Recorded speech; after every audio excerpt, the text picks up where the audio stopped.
live. Hey, good morning. I'm calling this September 8th, 2025 hearing of the Cannabis Control Commission order. This hearing is being held hybrid pursuant to Chapter 2 of the Acts of 2025 and is being recorded. Commissioners Concepcion, Roy, and myself are participating in today's hearing. This morning, we are seeking public testimony on the social consumption draft regulations and other regulatory changes.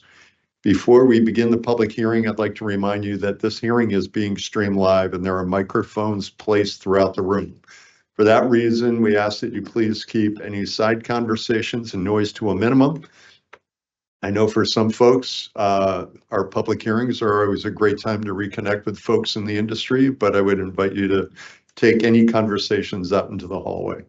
This will help ensure that those watching remotely, as well as those here in the room, can clearly hear the speakers at the podium.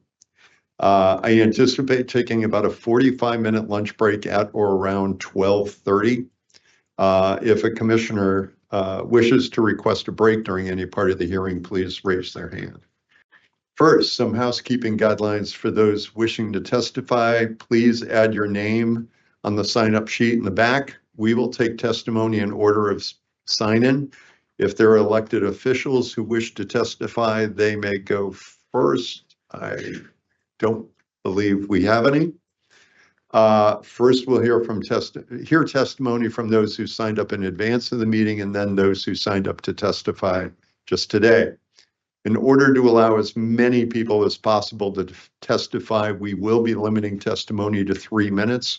Speakers are invited to come to the podium at the front of the room, introduce themselves and what entity or organization that you represent. Speakers may be asked follow-up questions at the discretion of the commissioners. The commission asks that speakers use respectful language and speak to the topic to the commission's regulatory changes. The commission encourages speakers to submit their testimony in writing as well. For those who cannot attend this public meeting in person, written testimony regarding the draft regulations may be submitted to commission@cccmass.com with the subject line social consumption by 5 p.m. today. Again, in order to allow as many people today as testify, we will be limiting testimony to 3 minutes. You will see somewhere an amazing clock that'll pop up, use of our technology. Please try to stick with that within that time frame. And again, if you have written out remarks, please share them. You can leave them with Jessica, who's in the back of the room. But we greatly appreciate everybody being here this morning. So we'll jump right in. I'm going to go in order. These are the folks that, again, signed up in advance. Invite you up to the podium at the front of the room. We will start with Kizzy T. Is he here? Okay, we'll move on next to Sam Cantor. Is Sam here? There she is.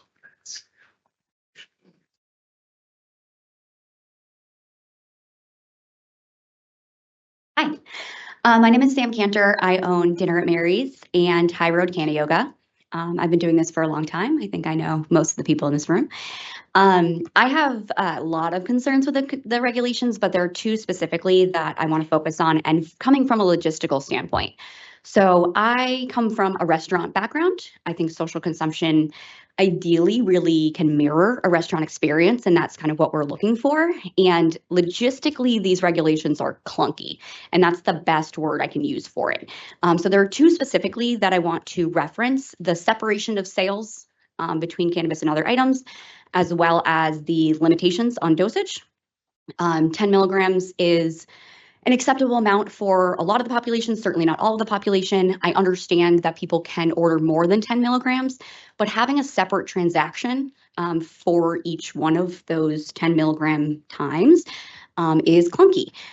People do not want to go up to a bar, open a tab, close a tab, come back to their seat, go back up to the bar, open a tab, close a tab, and repeat. Not only are we dealing with just inconvenience, but we're also dealing with transaction fees. So there's, a regulation that says don't have a lot of cash. that feels like kind of slap in the face when we can't use credit cards. So you're telling us to kind of use cash, to not use cash. You're paying a transaction fee every time. You could be paying an extra $15, $20, $30, depending on what your dosage limit is, just to purchase these items. Never mind leaving things behind at your seat, losing your seat, having to get up and go. So you've used, Stebbin specifically, you've used the word lucrative a lot for these for these licenses, and I think we all agree that we need them to be lucrative. That makes it more difficult when people are spending money on a transaction fee versus spending money at the actual business. Also needing to get up from the seat in general. So when I've been in California and other places, you can there's potentially, different transactions, but you have a handheld device. You can go to a table. People want to come in, sit, and have things brought to them. These regulations don't allow that, and I don't feel like the experience is going to be enjoyable enough for people to want to do it. And if they're not coming, no one's making money, no one's enjoying it, and it's not successful.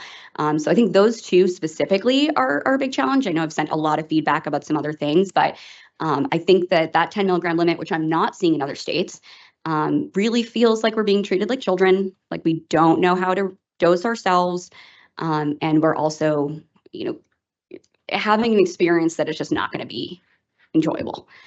Even investors are really giving me feedback of, why would I invest in that? That's not going to be fun. I'm not going to go to that. That's not going to be fun.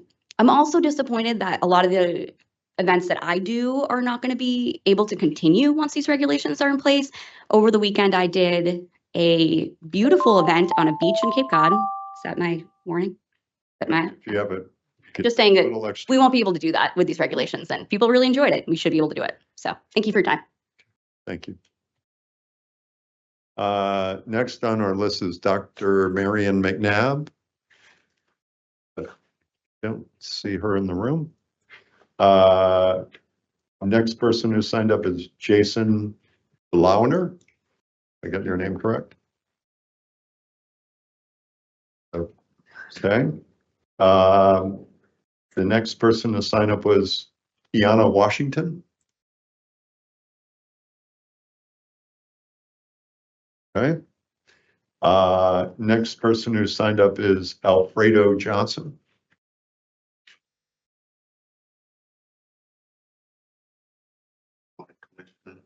Morning, everybody. Morning. Thank you for letting me speak today. My name is Alfred. This is my second time speaking here. The first time I was looking for help on how to get a mass cannabis cultivation license. I was told about the social equity program, that they will help you get your license and more, but you have to live in a disproportional impacted area for at least 5 to 10 years. And your income does not have to exceed 400%. I don't know what's 400%, to qualify for the program. And it gives you the cities that qualifies for the program also. But it does not tell you about the invisible resistance until you get a response after doing the application saying that you do not qualify because of the census.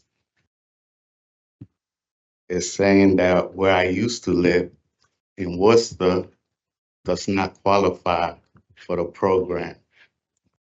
That's not cool because the list that's Boston, Worcester, Fitchburg, or any city on the list should be every town included.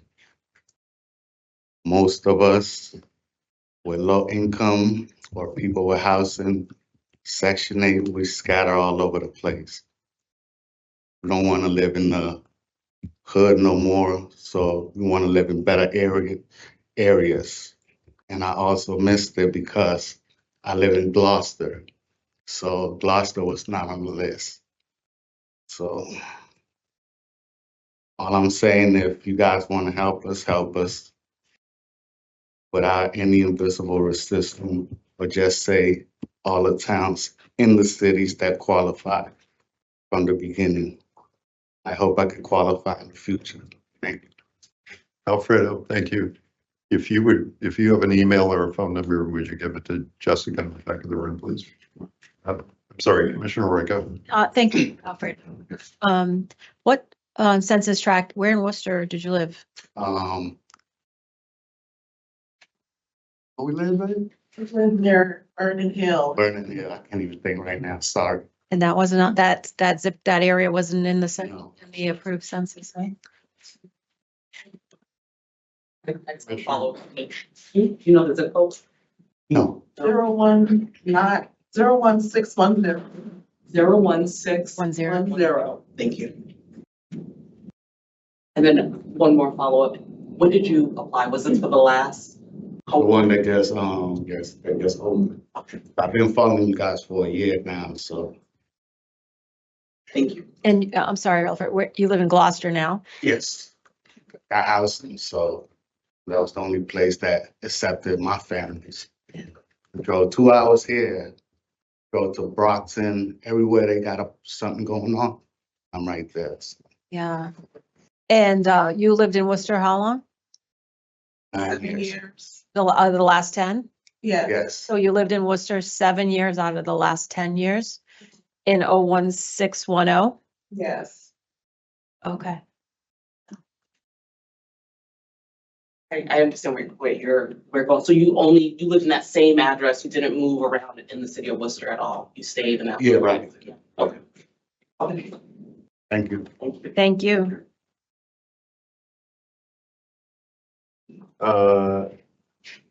Next speaker, Ali Mateo from Mass Municipal Association.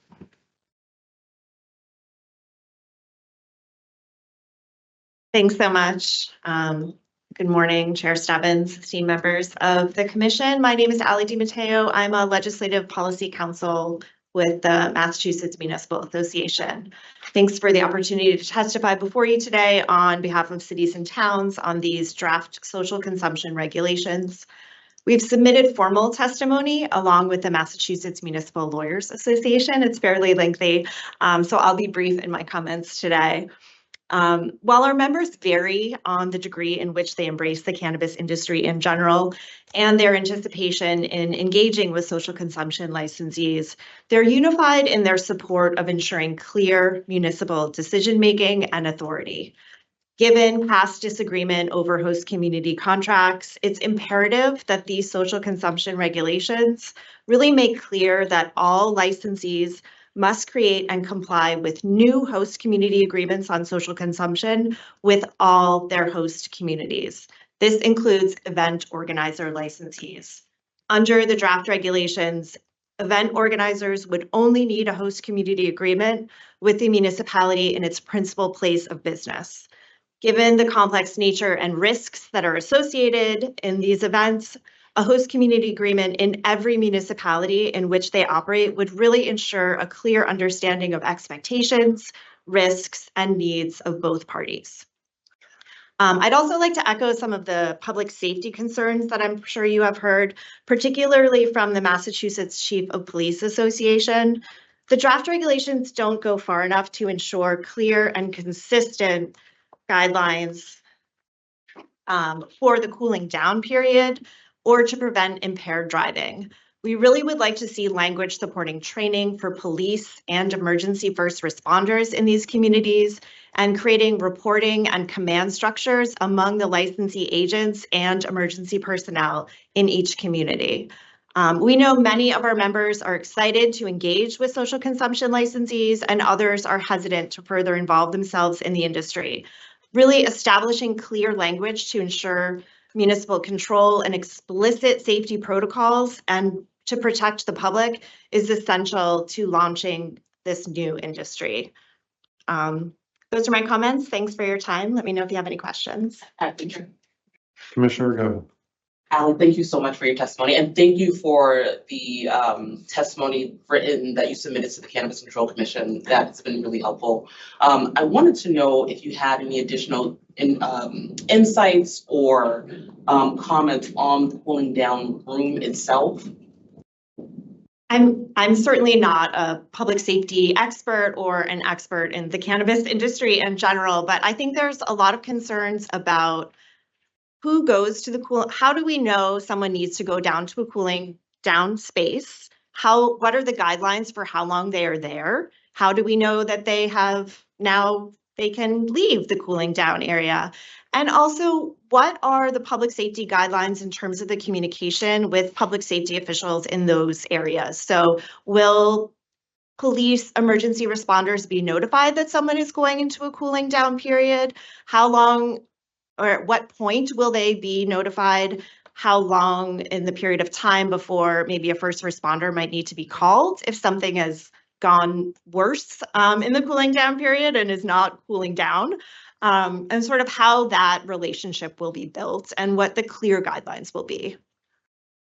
Of course. I know that you may not have this answer, but I'm curious if you know, in your capacity working with the Mass Municipal Association, if there are other business owners who utilize a sort of cooling down period or space. Not that I can think of, not that I know of. That doesn't mean that's not true, but not that I know of. Thank you. Yeah. Any other questions? Great. Thanks for your time. Thank you, Ellen.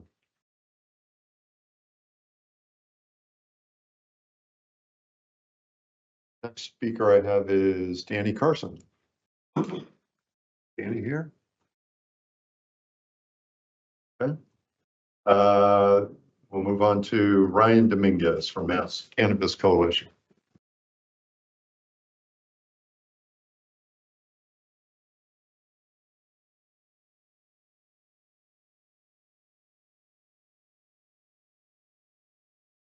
Morning, Chair, Commissioners, and members of the Commission. Ryan Dominguez, Executive Director of the Massachusetts Cannabis Coalition.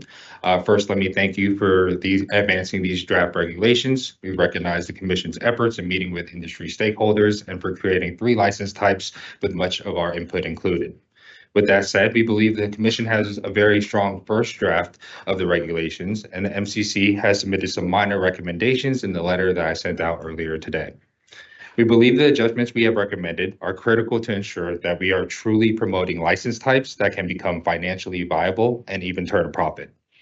I'll try to get through a few of our asks on a high level, but happy to discuss further if I run out of time. First, I'll start with single agent registration. We strongly support allowing 1 badge per agent and commend you for including this change in this regulatory round. With that, we urge the Commission to make clear that this applies to agents of co-located facilities, but also to businesses operating under separate LLCs or DBAs with the same ownership. This simple change will remove some unnecessary barriers to implementation and cut duplicate costs for many operators. Second, on sales and promotions. The regulations currently prohibit cannabis businesses from advertising sales, discounts, or customer loyalty programs, even in age-gated spaces. We respectfully recommend allowing this limited scope of advertising in settings that are already verified as 21+, such as inside retail stores or social consumption venues, on age-verified websites, and through opt-in email marketing campaigns. Every other retail sector operates in this way, and licensed operators need the same tools if we are going to fight back against the continued stigma around cannabis and all the prohibitionists trying to kill our industry with ridiculous ballot initiatives and the like. Third, talking about some food and beverages. We commend you for including the sale of prepackaged non-infused snacks and drinks in the regulations. These revenue streams are essential for economic sustainability, particularly for social consumption operators who otherwise have very narrow margins. However, we believe that we should avoid future confusion about what is allowed, and if the intent is to ban tobacco and alcohol sales from being sold at our retail dispensaries and social consumption businesses, then let's let our licensees get the proper permits and authorizations from DPH, boards of health, municipalities, and the like to sell all non-tobacco and non-alcohol products. Fourth, touching on the purchase limits, we commend you for allowing on-site sales. After speaking with the Minority Cannabis Business Association and other state trade associations on this issue, bans on direct sales at social consumption establishments have been one of the main reasons these licenses have failed to survive, whether in Vegas or other West Coast states. As such, we encourage the Commission to align social consumption purchase limits with what's in the statute. Consumers should not be subject to conflicting rules between retail and social consumption use, and clarity here will support compliance while maintaining safety. I know I'm running up on time, but also want to just do a quick plug for our opposition to some of the cooling down areas and QR code requirements. I think that we need some flexibility within both of those regulations to allow for insurance cover carriers to see the risk that is actually involved with dealing with cooling down areas. And there's a lot of data privacy risk with using QR codes. So with that, I'll end my comments and happy to take any questions. Commissioner Roy, go ahead. Specifically what you are advocating against a cooling down space in general? No, I think we just need to give a little bit more flexibility to allow for social consumption operators and businesses and the agents to really decide what is best for their businesses and for the consumers that are coming in. So I know there's a lot of like shall kind of language in there, and I think, yeah, change it to may, just to give a little bit of flexibility. Have you ever used a QR code? Yes, I have. Okay. I would guarantee everybody in this room at one point has used a QR code. Mhm. And so when you sound the alarm about, malicious activity with QR codes, that's called quishing. And that's generally for the person who manufactures the QR code. So I'm sure none of our licensees would create, malicious QR codes. And they're created through the seed to sale system as well, through metric retail ID. So the goal of the QR codes is to provide the COAs, and we want people to make informed decisions about the products that they're going to consume. And we've all used QR codes at restaurants, and we haven't thought twice about them. And so the source would be through the metric seed to sale system and through our licensees, and wouldn't, I feel confident that they wouldn't be containing malware or sending someone to a phony website. So the goal is to provide, the cannabinoid profile, the terpenes, the potency, whether it's been sanitized. So that's ease of use for consumers and patients. We've heard overwhelmingly. I just spoke at a national conference. QR codes are the way of the future. They're coming. Yeah, and we totally agree. We want to see COAs offered up to all of the patrons that are coming into social consumption lounges, but giving people other opportunities to get that information. So there's ways that you can bring tablets in and have folks be able to look at it on a tablet that's on site, or you can have, it on a paper. So then it just like kind of removes some of any kind of, even if it's a small chance for any kind of data breach, because I think that's the main thing that I've heard from the industry is that, they are keeping personal information of all of the folks that are coming into their establishments. And if there's a case that, they get hacked, that we're trying to avoid those opportunities. If I may, I've visited many retailers who are using QR codes now. I see them at all different retail establishments. I mean, our MEs using them. So they are being used in industry now. This is just providing more product information to consumers. So I just feel QR codes are used everywhere, and we've all used them in this room. So yeah, understood. And I think if we're going to tell businesses like what they need to do is just giving them other options. So like if they feel more comfortable using a tablet or an on-site I think menu. did Mike Baker, what language did we use as opposed to QR? Did we use another form, another term in the draft regulations? I thought that it was flexible, but let me double check the language. Okay, I think we used another term as well, which would give that flexibility I think you're seeking. Okay, perfect. Yeah, and I think that's just the clarification that we Yeah, need. okay. Sure. Awesome. Thank you. Thank you. Commissioner? Thank you, and thank you, Ryan. Of course. I wanted to know what's the crux of that? Were there licensees that have had this issue occur? Where did this originate? I think it's just mainly from like the type of information that licensees have to kind of gather. And then also, for some people have just decided not to use QR codes at their retail locations because of security reasons. And so just giving folks the options to, to use whatever they're comfortable with. But as far as your knowledge, there haven't been any kind of data breaches, but I think, you read about it in the news and all that kind of stuff of just people trying to hold you hostage after hacking in. That's helpful. And I wanted to go back to something that you mentioned around the shelf stable foods. Yep. You segued into alcohol and tobacco. Yep. And I want to make sure the way that I'm interpreting that is correct.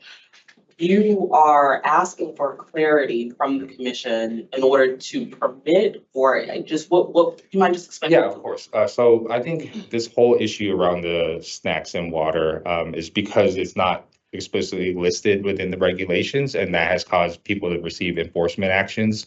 And what we're trying to do is just make sure that we open it up so that there's no kind of debate in the future. So if you're able to get like a certain permit from DPH or local board of health, or your municipality to sell a certain product that's non-alcohol or non-tobacco, you should be able to sell it. So it's not just like strictly water or like the shelf-stable snacks, because I guess at the end of the day, that could be up for interpretation from investigators or from licensees as well. I guess because we had this conversation and because we understood sort of Yeah. why we needed to have that change Yep. put in place, but we've also included language to make sure there was no confusion within the draft regulations. Are you saying that the language that's currently contained within the draft is not sufficient? Well, that's the whole thing too, is just like, off of first glance, I think that people just want to make sure is like, if I can get a permit, that I should be able to sell it. And I think they're not trying to go outside of the parameters, but, there may be certain interpretation in the future. But I think if you guys think we can add more language to kind of clarify that, I think that kind of reaches the same goal that we're trying to reach as well. Commissioner. I am. Commissioner Reagan. So I want to understand too. Yeah. So you're saying if the local boards approve regardless of the product or If it's or not, service, or non-tobacco, yes, exactly. they should be able to sell, like the lottery, like the whatever it may be. I guess it's just like up for interpretation of like what you guys want to allow. And from the regulations, we saw that it was alcohol and tobacco was specifically what you all were trying to ban. So I guess it's just trying to think about all the other products that would fall under, what could be sold under a permit. Okay. Go ahead. No, you go. No, I guess Attorney Baker, I have a question for you. Yes. Do you mind reading the language that we currently have for shelf-stable items?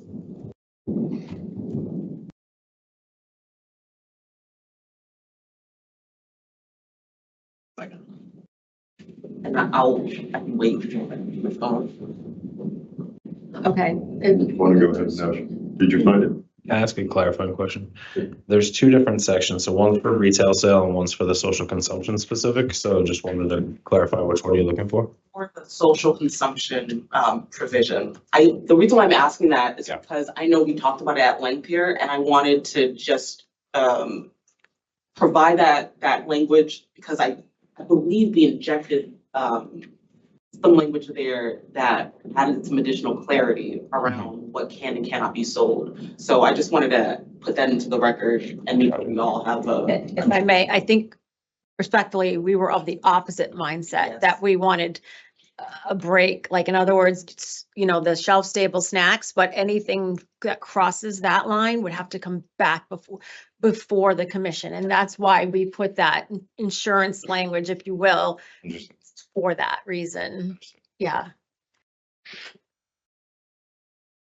Yeah, and I guess we're just of the mind, if you can get a permit or like, authorization from one of these other local, Can you give me an example? agencies. Can you give us an example? Yeah, and that's the thing is like, again, it's just like trying to plan for the future. And I guess like that's the whole thing that we are trying to stop any kind of debate around it, that may happen if we're trying to sell other products. Like, and if Yeah, I we can wanted get- to open a barber. Like anything that we can sell at, I don't know, not package store, but like a corner store or something along those lines.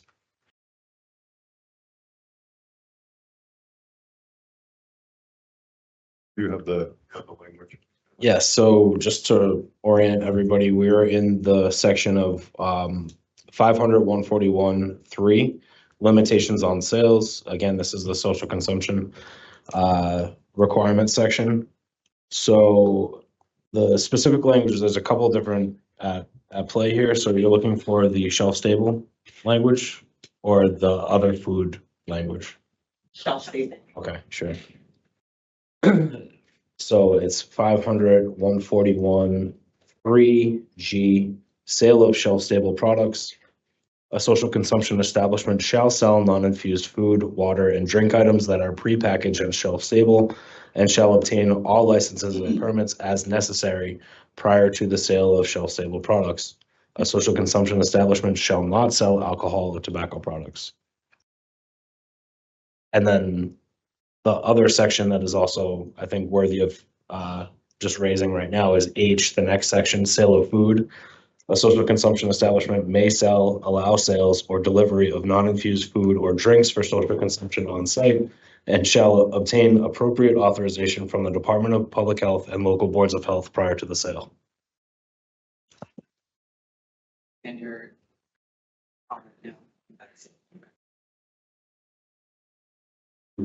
Yeah. If you could expound a little bit more about the purchasing limits, and you had talked about, like breaking it down into single serving, options. Can you just talk a little bit more about that, please? Yeah, just agreeing with the former comment too, just like having the single servings that people have to kind of keep coming back for. I've heard a lot of comments around the fees that are associated with it, but also like if somebody wants to come in and be able to, buy what they know they need to use it, like while they're at their social consumption to get them to where they need to be, they should be able to buy that instead of having to keep going back up.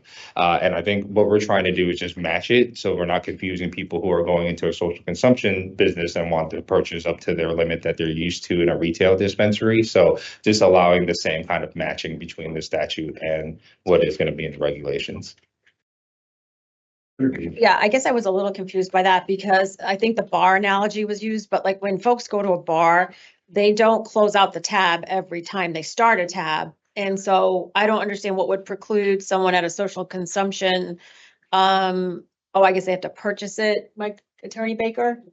So at a social consumption, you couldn't start a tab and then go back up and place an additional order.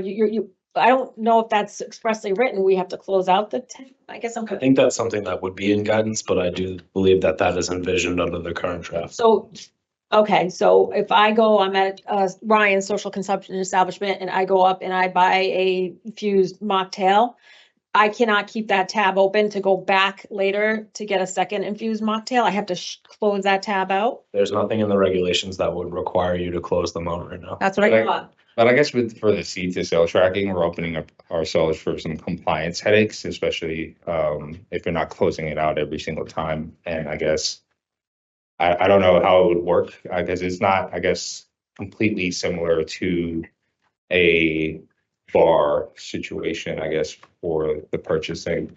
But I'm happy to explore that a little bit more, but I think that's the main reason. But also if somebody wants to come into a social consumption site and buy up to the limit like they're used to, I think that they should be able to. And then also for these social consumption businesses, we want them to be financially viable. So being able to sell the product is actually where they're going to make most of the money. The folks in other states who have had to pay ticket sales for events, et cetera, that's not enough for them to be financially viable. If we could just make a note to check with Metric, if that would create notice a problem through Metric. We'll do our homework. Yeah, we'll do our homework with Metric on that. And then my other question around advertising, you had mentioned advertising. Currently, you have to opt in. It's all over the map kind of right now, and I get that. That's why we're looking for input. And it's kind of a nuanced answer because I've been asked many times about advertising, and it's well, you can't really we can't solicit you, but if you opt into us, then we're able to do that. Or if you come into our facility, we're able to show you different discounts, if you will. So what are you recommending? So I have a clear understanding. So, currently, even though, you opt in, or if you go to the store, you still can't cross out a number or show a lower number, on your menu. You can just put a new number on there. So nobody knows it's on sale. So we're still trying to allow for advertising within kind of age-gated spaces. So when you go into a social consumption establishment or a retail location, you're showing your ID twice. So you should be able to put up ads within your store because you're verified as 21. Similarly, when you go onto a website, you're putting your birthday to even get onto the website. So you should be able to show some sales and discounts, et cetera.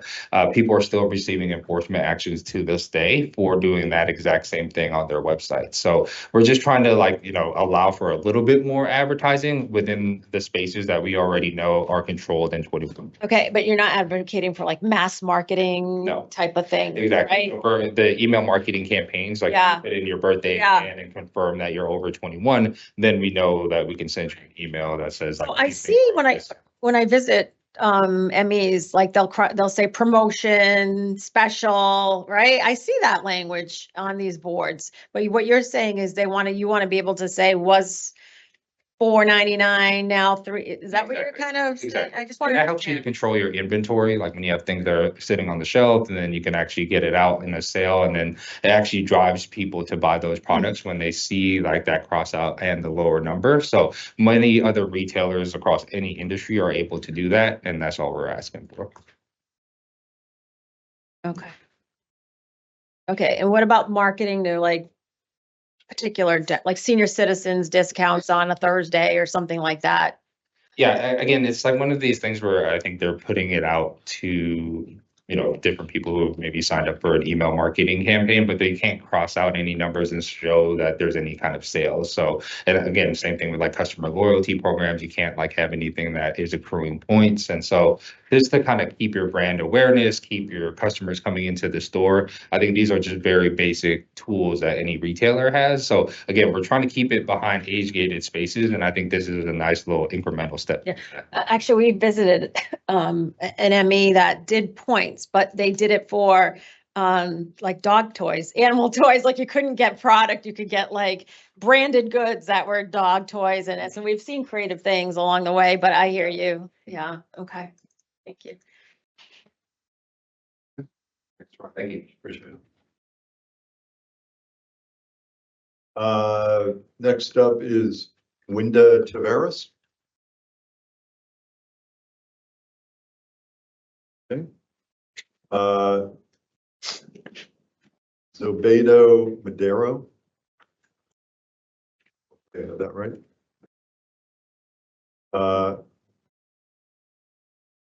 Gracia Straker from Diaspora. Carl Caswell. Owen Nelson. Okay. Ethan Vogt. Wait, sorry.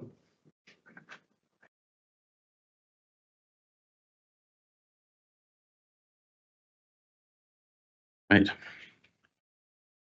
Good morning. Morning. My name is Ethan Vogt, and I'm the founder of Homegrown Boston, an arts advocacy and events organization and certified economic empowerment applicant, EE 202162. As I begin, I want to acknowledge the other advocates in the room who have been at these hearings with me since 2017, pushing for sensible social consumption regulations. And there's somebody who's not here today that I want to mention.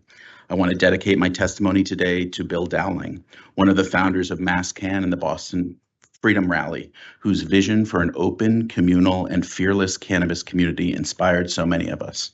We lost Bill to cancer earlier this year, but we continue his struggle to liberate the plant and our community from the paternalistic, authoritarian legacy of cannabis prohibition.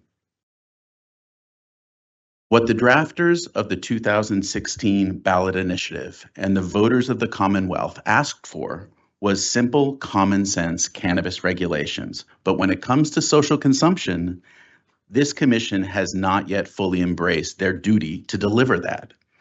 In 2018, after drafting a framework for social consumption, the commission folded under pressure from the Baker administration, municipalities, and police chiefs, setting back this process by half a decade. I believe that aspects of the current social consumption draft regulations are still timid to the point of an unworkable. Let's look at some specific points. Serving limits are paternalistic. Adults are capable of making informed choices, particularly when products are clearly labeled and staff are trained. The reality is the social consumption business model can't succeed if customers are restricted to small purchase amounts and multiple step processes for ordering products, as has been talked about several times. Cool-off rooms are unnecessary and stigmatizing. Adults do not need to be quarantined after consuming cannabis. This design mandate drives up costs, complicates floor plans, and makes these establishments feel more like holding facilities than hospitality spaces. Honestly, who came up with this idea? While I understand the desire to impact limit impaired driving. This is a waste of resources and should be made completely voluntary in the final regulations. While HVAC requirements have improved, experts tell me that 4 to 6 air changes per hour would be adequate for public safety.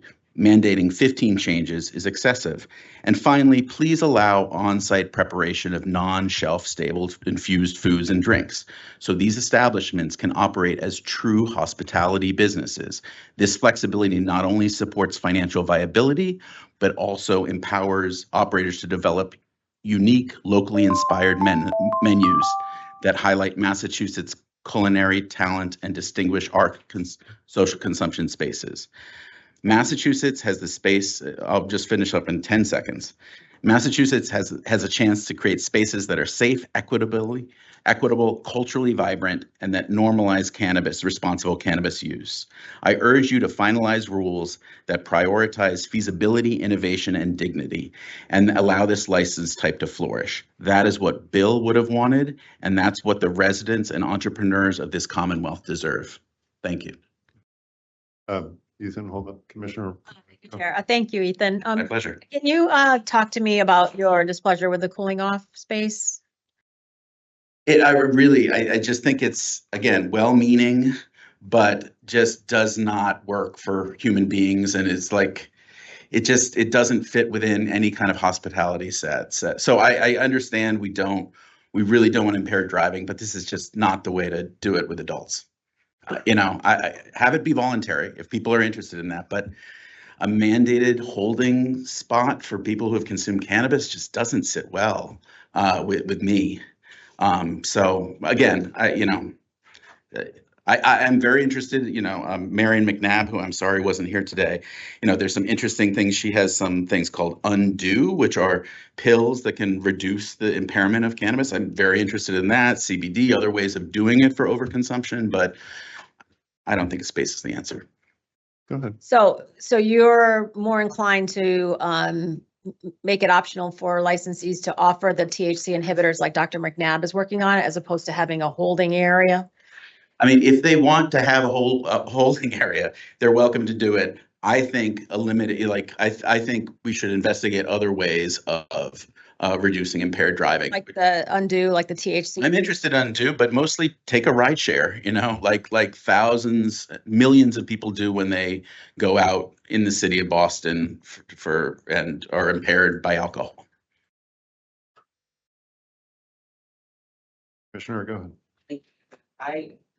I'm curious if you thought of other alternatives, because I think. The cooling out rooms? Yeah, well, other public safety mechanisms that can be put in place to assist if someone were to have too much and overconsume and need some assistance. So I don't know if you've had any thoughts about that, but I'm just interested in hearing sort of, what other things are people thinking of in terms of public safety alternatives? Sure. I mean, I think it's like a human connection, like having somebody on staff that is able to talk somebody down and make sure they're making good choices. I mean, I think a lot of times when people consume, really overconsume, they can get scared and they can, so it's not like being in a walled space is like, I actually think it would create more anxiety for somebody who's overconsumed to then be sent to a holding area. So yeah, just there are people who take the responsibility of serving cannabis to people very seriously and are aware of this and know how to respond to this. And so I would trust those experts. Ethan, I have one question for you. You reference sources that said 4 to 6 air changes. 4 to 6, yes. Recommended or suggested? The guy who, so I got to this guy through, his name is Jim, remember his last name. He's from Anderson Cooper. He's a fascinating genius in this stuff. Is really interested in displacement ventilation that they use in theaters and has talked about technologies that can clean the air more efficiently than just mandating the air changes. So I would be happy to introduce you to Jim and his work. That'd be great. We'd welcome that. Okay. Thank you. Thank you. After Ethan, Megan Doobie. Is Megan here? Okay. Grant Ellis.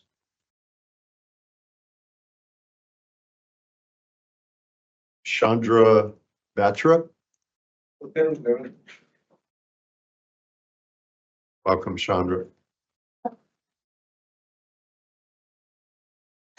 Hi, my name is Chandra Batra. I'm a founding member of MassCan as well as Mass Patients, and I'm here to speak about social consumption from the point of being a disabled resident of the state of Massachusetts. And as well as a LGBTQIA member of MassCan. I think the fact that the draft regulations do not include any kind of micro licensing for event holders, and I think that's shameful. I think we have to look at what price we're going to be able to enter the industry at. So many people have been shut out of this industry because A, they can't work full time if they're disabled, and B, they don't have the money to actually pay exorbitant fees to become event organizers or producers of events. We need to have a really cheap way into the industry. In New York, I was pleased to have helped to create the micro licensing that the state has, that as an advocate, as well as someone who helped with the early adoption of those regulations for the state. I think it is more than important that we have a way that people who are disabled have a way into this industry. And as someone who actually worked on the draft regulations in 2017 as a member of MCAS, I am proud to be here to say that we still need micro licensing for people who do not own buildings, for all of us who seek to be event organizers, who seek to have, and also people, especially me, who are seeking to hold events in alternative spaces that are not traditionally cannabis spaces. I would love to hold a mommy meetup group at a laundry that was a dab and painting program, but we can't do that under the regulations that you've set forth. What you've set forth is a very, very narrow definition of what social consumption is and what social consumption should be. And we need to broaden the definition of what an event organizer is and offer that as a way to get disabled as well as a more diverse group of into the industry, including people from the queer community, including who've been doing events. I have several event organizer friends who I talked to about social consumption over the last 7 months by going out to all the beautiful Pride events that Boston Pride had this year. I was also on the board of Boston Pride this year. So I am more than happy to speak for a community that feels like it's being left out of the conversation. And secondly, I'd like to see that this be right priced for those of us who have not. Thank you so much. Thank you. Right on time. A quick question for you, because I know you attended our public listening sessions that we held a while back now, obviously. And at the time you spoke very eloquently, I think, about what your plans were. Could you kind of share a little bit more of those plans? You touched on them briefly, but one of those plans I would like to do is to be an event organizer who holds cannabis events in non-traditional spaces like laundromats, like parks, just going out into the actual community. We haven't had a cannabis industry or cannabis event or cannabis reach out to people who have not in a significant way. It is really damning that what we see as the face of recreational cannabis right now is a face of rich white America, that we don't have an open voice and an open space for people who have not. And that was not the intention of those of us who helped to create not only this industry, but who helped to create the patient movement in the state. thank you. Welcome. Caroline Pino.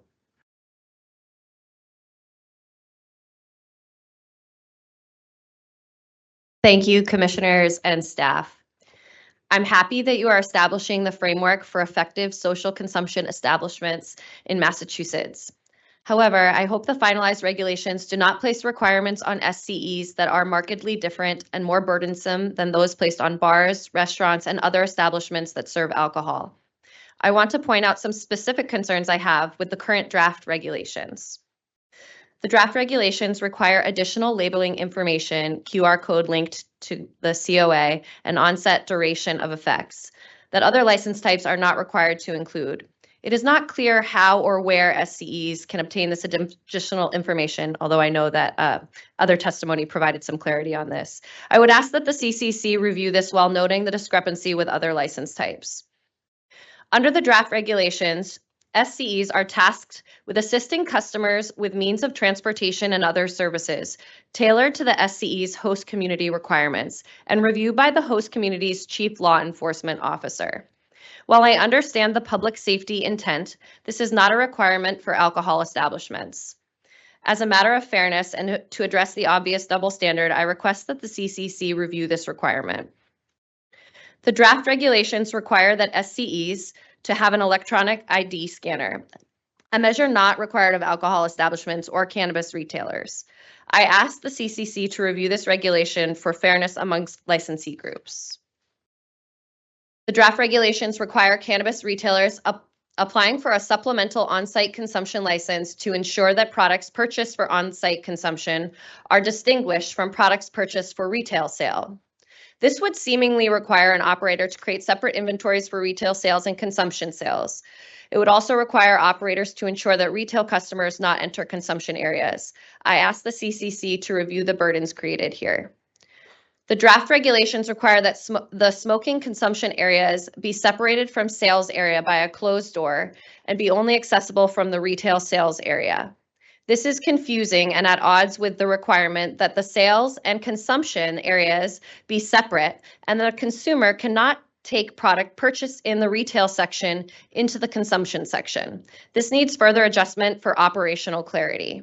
The CCC should consider whether it makes even sense to separate these two areas at all. Why should it not be permittable for registered agents to serve cannabis products tableside, for example? This is similar to how establishments that serve alcohol operate. The draft regulations state that a supplemental on-site consumption licensee shall not operate an indoor consumption area at the same time as the existing retail establishment if they operate in the same space and during the same hours. It is not clear what same space means. This needs clarity.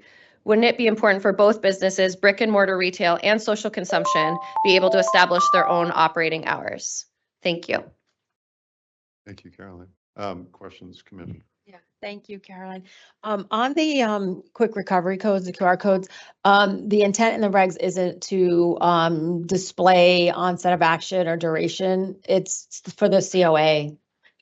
So I think clarity on who's responsible for procuring that, because that all takes operational time, energy, and so who is providing that? Yeah, it goes through metric retail ID, so it is accessible in your seed to sale system, but I can definitely a guidance document would be helpful. I Yes, I think just a little bit more clarity. Yeah, and then around the electric ID scanners, and I appreciate your comments, and you're coming from a supplemental license type, but we're also have other license types that could be at a big festival where hundreds of people or thousands of people are at the door, and it would be a detriment to business if they had to physically look at every ID. And kids having kids in college, I've seen fake IDs. They look. And with AI, they look very real. And another regulated industry does have it. When you go in a casino, that's another regulated industry in Massachusetts. They have those scanners at the door. So there is another regulated industry in Massachusetts that have it. But these regulations have to encompass the 3 license types and I understand you might have people coming in a small amount in a limited time and you could physically look at their ID, but it's not practical when you have thousands of people maybe going into a festival of some sort. So that's why there's extra parameters around that as well. Yeah, that makes sense. Maybe some options for or distinguishing even or further breaking down so that maybe the retail supplemental side has maybe different obligations than Yeah. potentially the event side of things, because I could certainly see that at a Yeah, festival or that's event. why needing that was to- kind of the mindset that. behind that. I Yeah. just think like speaking to the kind of that hospitality component, you know, if you necessarily like some of those things can feel overly cumbersome in certain circumstances. So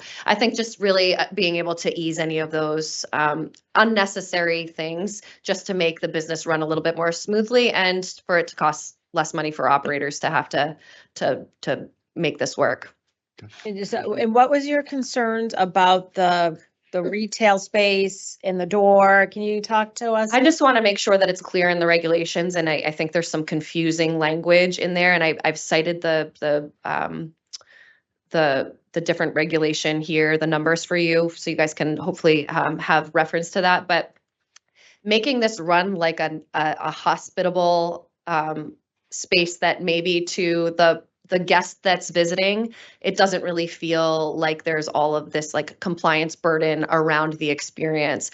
And I think the importance for a consumer in a consumption space to be able to procure whatever they're hoping to consume, you know, right in front of them versus maybe having to exit into a separate space, go purchase their product, and then come back into the other space. So I think there's some confusing language in here that just maybe contradicts one another. And I would just request that the commission makes it easy enough for you know, mom and pop operators to run a really cool, exciting space, but that doesn't place overly burdensome restrictions that aren't required of other industries. And so I was typing and I was trying to keep up. And so did you touch on alcohol? Can you repeat what you said about that? I just want to make sure that there's not onerous restrictions placed on operators that, you know, unfortunately will be kind of the downfall for social consumption establishments, as if they have to come up with all this ancillary revenue and operating cash to address all of these regulatory, you know, I don't call them roadblocks, but in certain cases, they are roadblocks. And so trying to remove the roadblocks that we don't really think are necessary so that this is a viable economic business for operators to entertain. Specifically what around alcohol? I'm just saying this, I think we need to look at cannabis being legalized like alcohol, and from an enforcement standpoint as well. Like, are we asking for too many onerous things to be put? That can some of that be shredded out? Can some of that be thinned out a bit so that you know, common sense, you know, business operators and people that have run businesses in this industry for some time now, and you know, can we eliminate some of the unnecessary things that inevitably these regulations impose upon operators? Okay, so are you advocating for commingling? No. No, okay, that's what I'm No, just trying to. I'm just trying to asking- get that. suss I'm that asking, out. I think the key thing that could hurt the cannabis industry is that restrictions that are not required for alcohol establishments imposed upon cannabis operators. And so I think if we can just take another look at things and see if there's any ways that we can, you know, make it more clear, Align them. make more clarity for operators, and hopefully, you know, ease the amount of red flags and hurdles to be climbed in order to get to the finish line and be able to open these establishments. Commissioner, go ahead. Yes. I interpreted what you were saying as us being more aligned with the original intent around question 4. Yes, And correct. cannabis being more analogous to alcohol. That is correct. And I've written a lot of notes here. I know you guys can all see them. I'm taking notes so I can make sure I, you know, refresh my memory as I go back to these afterward meetings here today too. There's one thing that you did mention about this not being aligned with the way that alcohol is regulated in terms of the law enforcement participation for review of plans. I wanted to just, if you can elaborate a little bit more on that, that will be helpful to my own understanding, because I think it should be, as previously mentioned, more of a responsible operator thing to do, to be able to work with your local law enforcement, and also to be able to work on safe ride share programs if you so choose, and to provide potentially CBD exit drinks. These are all very helpful things, and I think the intent behind all of these things are wonderful. Again, I think it's just added added things that operators have to go do. I mean, the amount of time it takes to build one of these businesses. And so I think to just look at that's not necessarily a something that alcohol operators have to do within their communities. And I understand this is new but I'm just asking for fairness between license types. Is the concern around- Yes, yes. Commissioner Reagan? You had mentioned the CBD exit drinks and that you're in support of. What about the cooling down space? You didn't mention anything. Any thoughts around the cooling down space? Well, if the cooling down space is indeed a separate room, I think it's completely unnecessary and not practical. I would be in favor personally of providing the option of a CBD exit drink. CBD is something that a lot of people seek to take them down if they are feeling like they've overconsumed. So why not offer that? I love the Undo pill that Dr. Marion McNabb has been developing. These are all great solutions that I think an operator could make available. I just think anytime that we have to regulate something to, overly regulate something in some circumstances, it causes a lot of bottlenecks. It causes a lot of time. It causes a lot in professional services fees of us having to seek, attorneys that cost hundreds and hundreds and hundreds of dollars just to correspond about some of these regulations. And so I think just taking some of the onerous nature and the burden out of some of these, which maybe at the time when they were being written are, again, rooted in sound policy. But then when you think of now, okay, how do we implement them? And when we're looking at how this is all going to get implemented, I think it gets a little intimidating, and it looks costly from the operator's standpoint. Go ahead. Yeah, and the reason I asked you about the cooling down space, and I appreciate the previous comments, because when the medical regs were stood up, they had a reception area, a consultation area for patients, which in theory is amazing thought, right? Great, sounds great. But every MTC I've ever visited is like, Yeah. we're mandated to have this space and we don't use it, and it's a waste of our square footage. So that's why I'm kind of want to hear from folks of their thoughts on this cooling down, if the practicality of it versus having, the option that you could carry what you just said, the Undo or the CBD water or whatever. It's important to hear from folks on that. That was in the memo. So I appreciate, sounds like you're advocating for the option to carry those types of products versus segregating a space. Yeah, and I think education, if you're providing education, that's more than alcohol establishments do. So I think if we're really being diligent and responsible as operators, which, is what good operators do, you're going to provide all this information for people. You're going to provide the support that you need. This is just good business sense. How much do we need to have this like overly, regulated, or how can we scale some of that or adapt some of the languaging to just provide options or recommendations, maybe more guidance documentation. But yeah, I think you should be able to walk into a social consumption establishment, get your ID checked, go to your table or your golf simulator, have table service where someone can come over and offer you a menu of items. It gets served to you right there. You don't overconsume and you go home. If you do overconsume, you maybe stop at the optional CBD area, or you call a ride share home, and we'll have all of that information available to you. So I think there's sensible ways that all of this can be done. But I know it's scary and new, and but I thank you all for taking the time to really be diligent with this draft regulations. And I know it was a hard job to get to here, and I really appreciate all of your efforts, and thank you for your time today. Carolyn, Yeah. one quick question, a little clarity. You talked about concern about using retail space, mentioned something about the use of retail space and consumption space. Could you go? Yeah, so that was specifically CMR 500.1416J. where it talks about same space. I think it needs more clarity. Is that to be interpreted that we can only, as operators, sell in the vestibule, like a little mini retail experience, and then the consumption room is completely separated and you walk in, but if you need to go get something else, you have to walk back out first.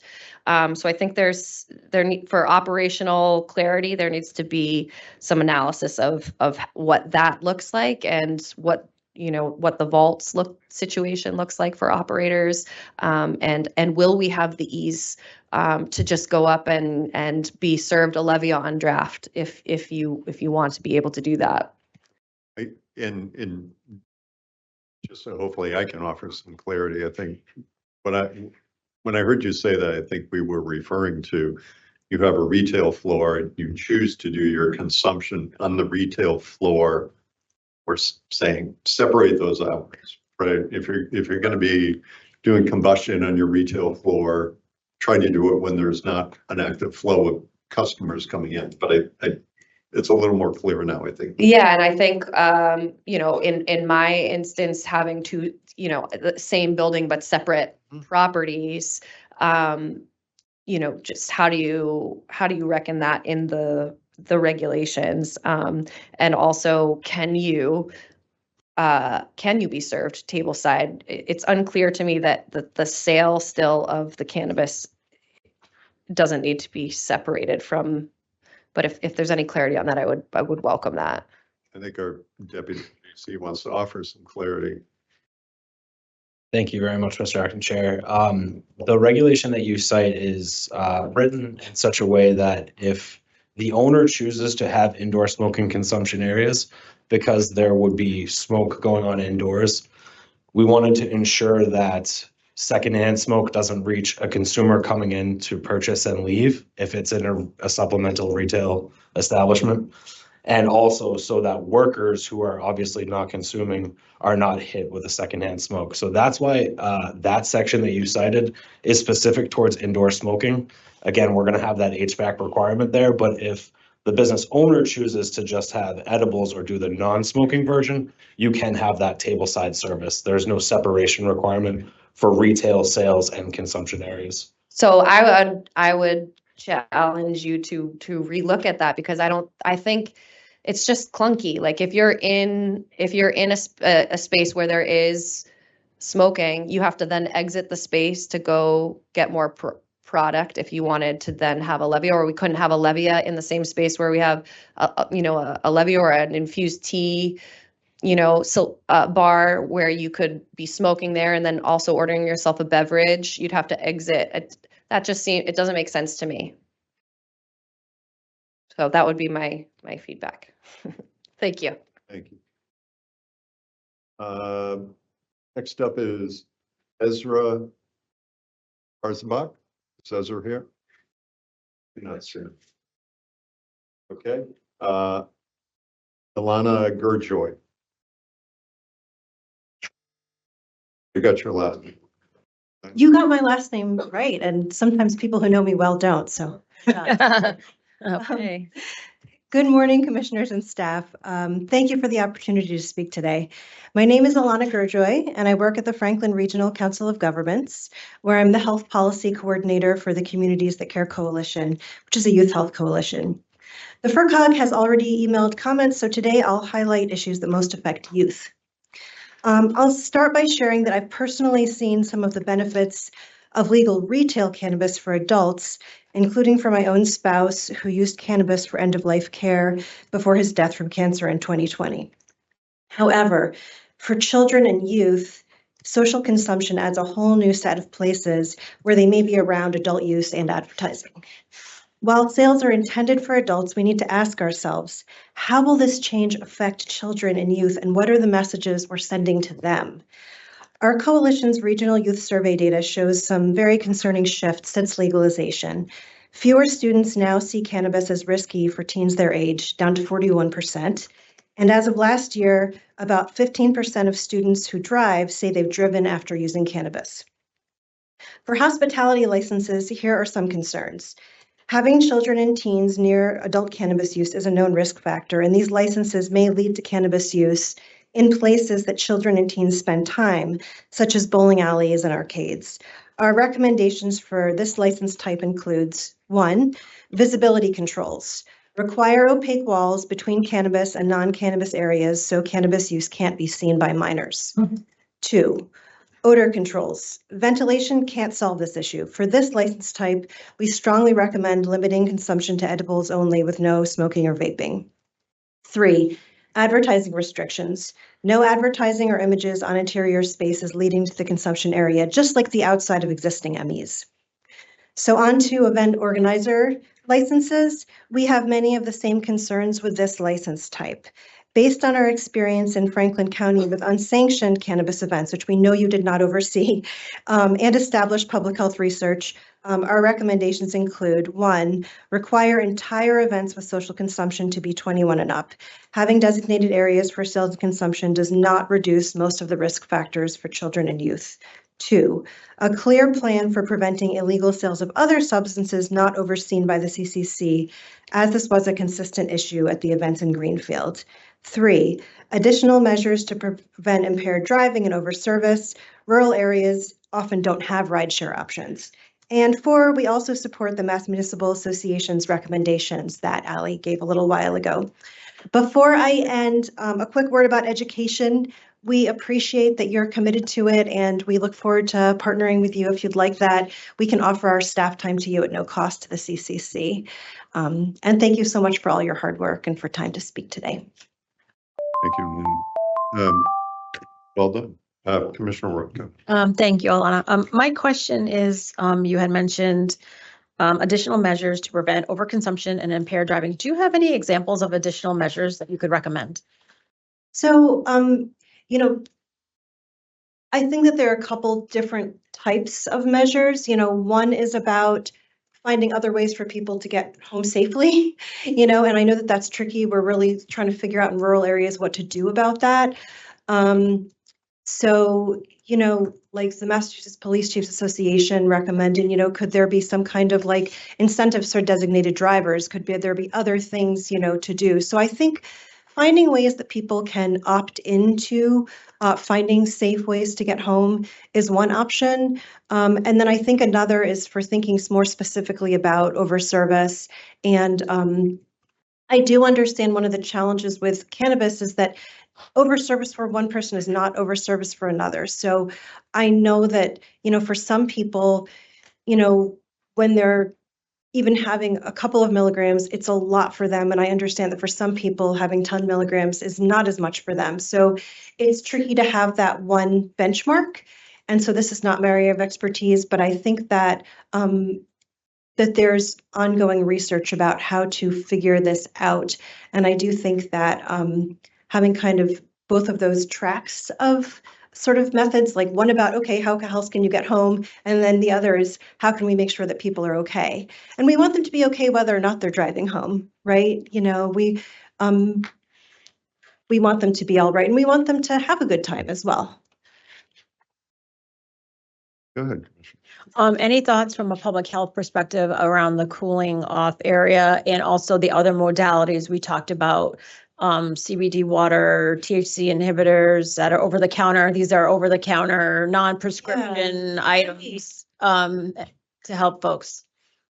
I'm not familiar with the undue pills, so I can't speak to those. I love that people are thinking about alternative technologies, but I really can't personally speak to how effective they are, obviously. I know that some people do find that CBD helps them. I don't know if there's been any actual research about once people consume CBD, if their actual driving skills have then improved or if their perception of their driving skills has improved.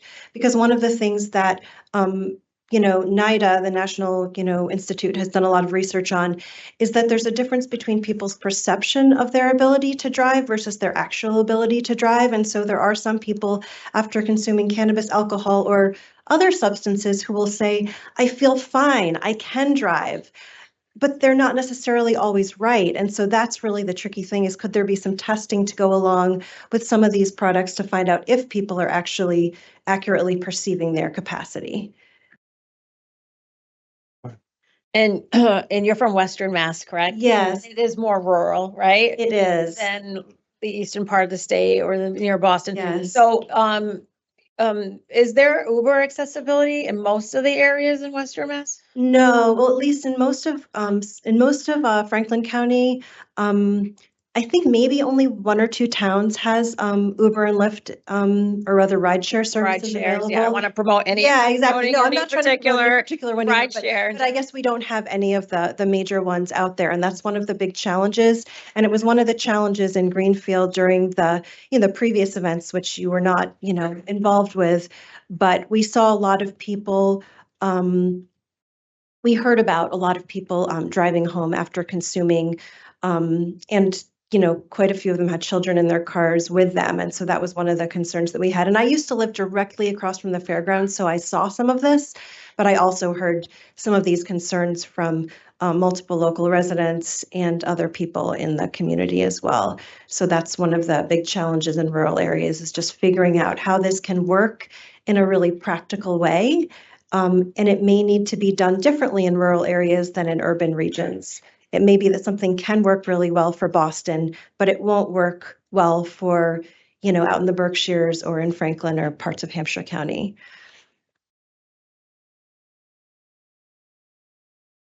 Thank you. Thank you so much. Thank you.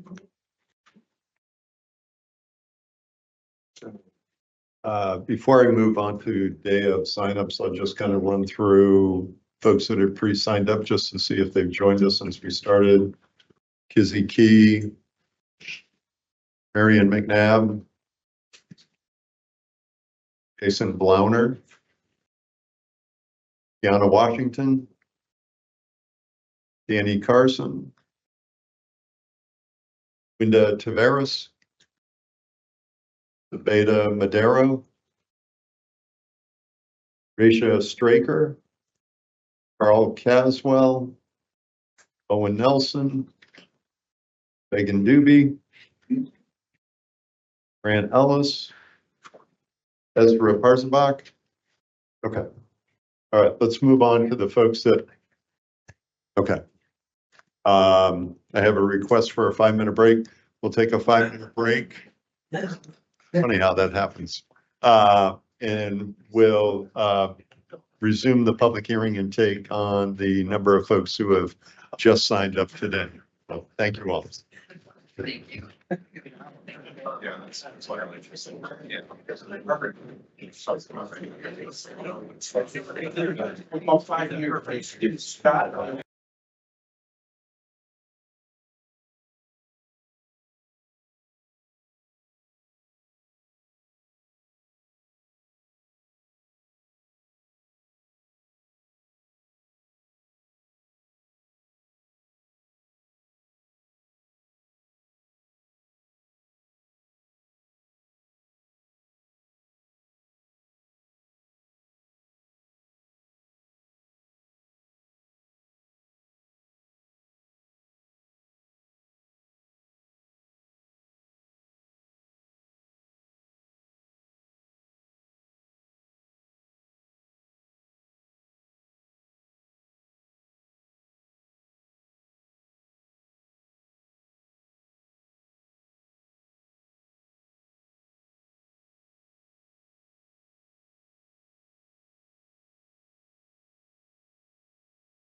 All right.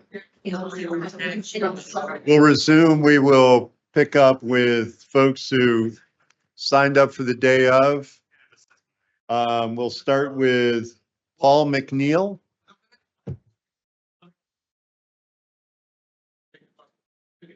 Oh, hang on, Paul. So, thanks, Paul. Folks, if we can have some quiet in the back of the room, please. Paul, go ahead. Ready to go? You're up. Good morning, commissioners. Thank you for the opportunity to speak today. My name is Paul McNeil. I've worked in prevention in Western Mass for more than a decade. I earned my master's in public health from University of Massachusetts Amherst, the best university on the planet, with a focus in upstream primary youth substance use prevention and education. I currently serve as the coordinator of the prevention initiative with the New England high intensity drug trafficking area up in Methuen. And I want to be clear, I'm not opposed to a regulated cannabis industry, but as written, these draft regulations on social consumption establishments and cannabis events lack safeguards needed to protect public health, public safety, and young people. From the law enforcement perspective, the Massachusetts Chiefs of Police Association has already submitted some comments, and they highlight the unique risks: real-time impairment, unsecured event spaces, impaired driving, and cash-heavy operations that are vulnerable to theft and diversion. Yet the draft does not require police, fire, or EMS involvement in safety planning or emergency response. Alcohol establishments must coordinate with law enforcement, and cannabis venues should meet that same standard. From the public health perspective, the Franklin Regional Council of Governments out in Western Mass brings over 20 years of youth survey data. Since legalization, Franklin County has seen more youth driving under the influence, more riding with impaired drivers, and declining perceptions of harm. National research confirms that visibility, retail density, and advertising increase youth use. The science is also clear that today's high THC potency is linked to greater risks of psychosis and cannabis use disorder. And secondhand cannabis smoke and vapor pose serious risks. Ventilation cannot remove toxic particles or aerosols. The EPA, CDC, and ASHRAE all agree the only protection is banning indoor smoking, something we did with tobacco years ago. Cannabis-specific studies confirm that even with ventilation, lounges show high particle pollution and detectable cannabinoids. And workers deserve that same protection that we guarantee in Massachusetts for smoke-free workplace laws. So what safeguards are essential? Mandatory public safety review and sign off on all licenses and event plans. Post-consumption safety measures, transportation planning, exit monitoring, and consumer education to prevent impaired driving. Ban indoor smoking and vaping, consistent with EPA, CDC, and ASHRAE guidance. Stronger local oversight, including host agreements, community host agreements for each event location. Tight advertising and visibility restrictions to protect exposure to youth. The bottom line, Massachusetts cannot expand cannabis access without putting health and safety first. We need clear, enforceable standards grounded in science, law enforcement and public safety expertise, and community data to protect our youth, our communities, and our first responders. Thanks for your time and for your commitment to getting this thing right. Thank you, Paul. Commissioners, any questions? Thank you, Paul. All right, next up, Robert Gorham.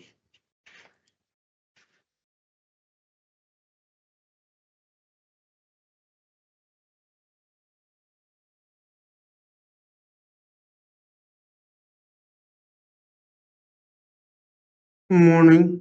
Morning. Good afternoon. Oh, sorry, sir. I'm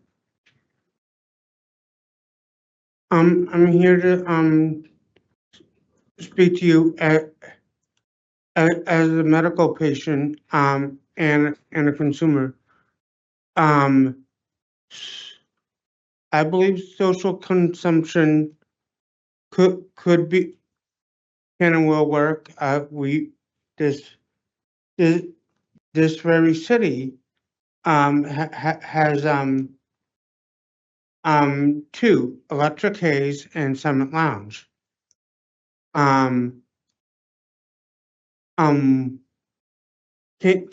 Cambridge has dystopia or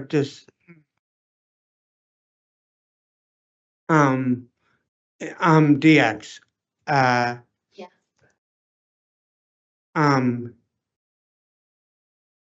I believe in I've been there to all three venues, and I love the way it works.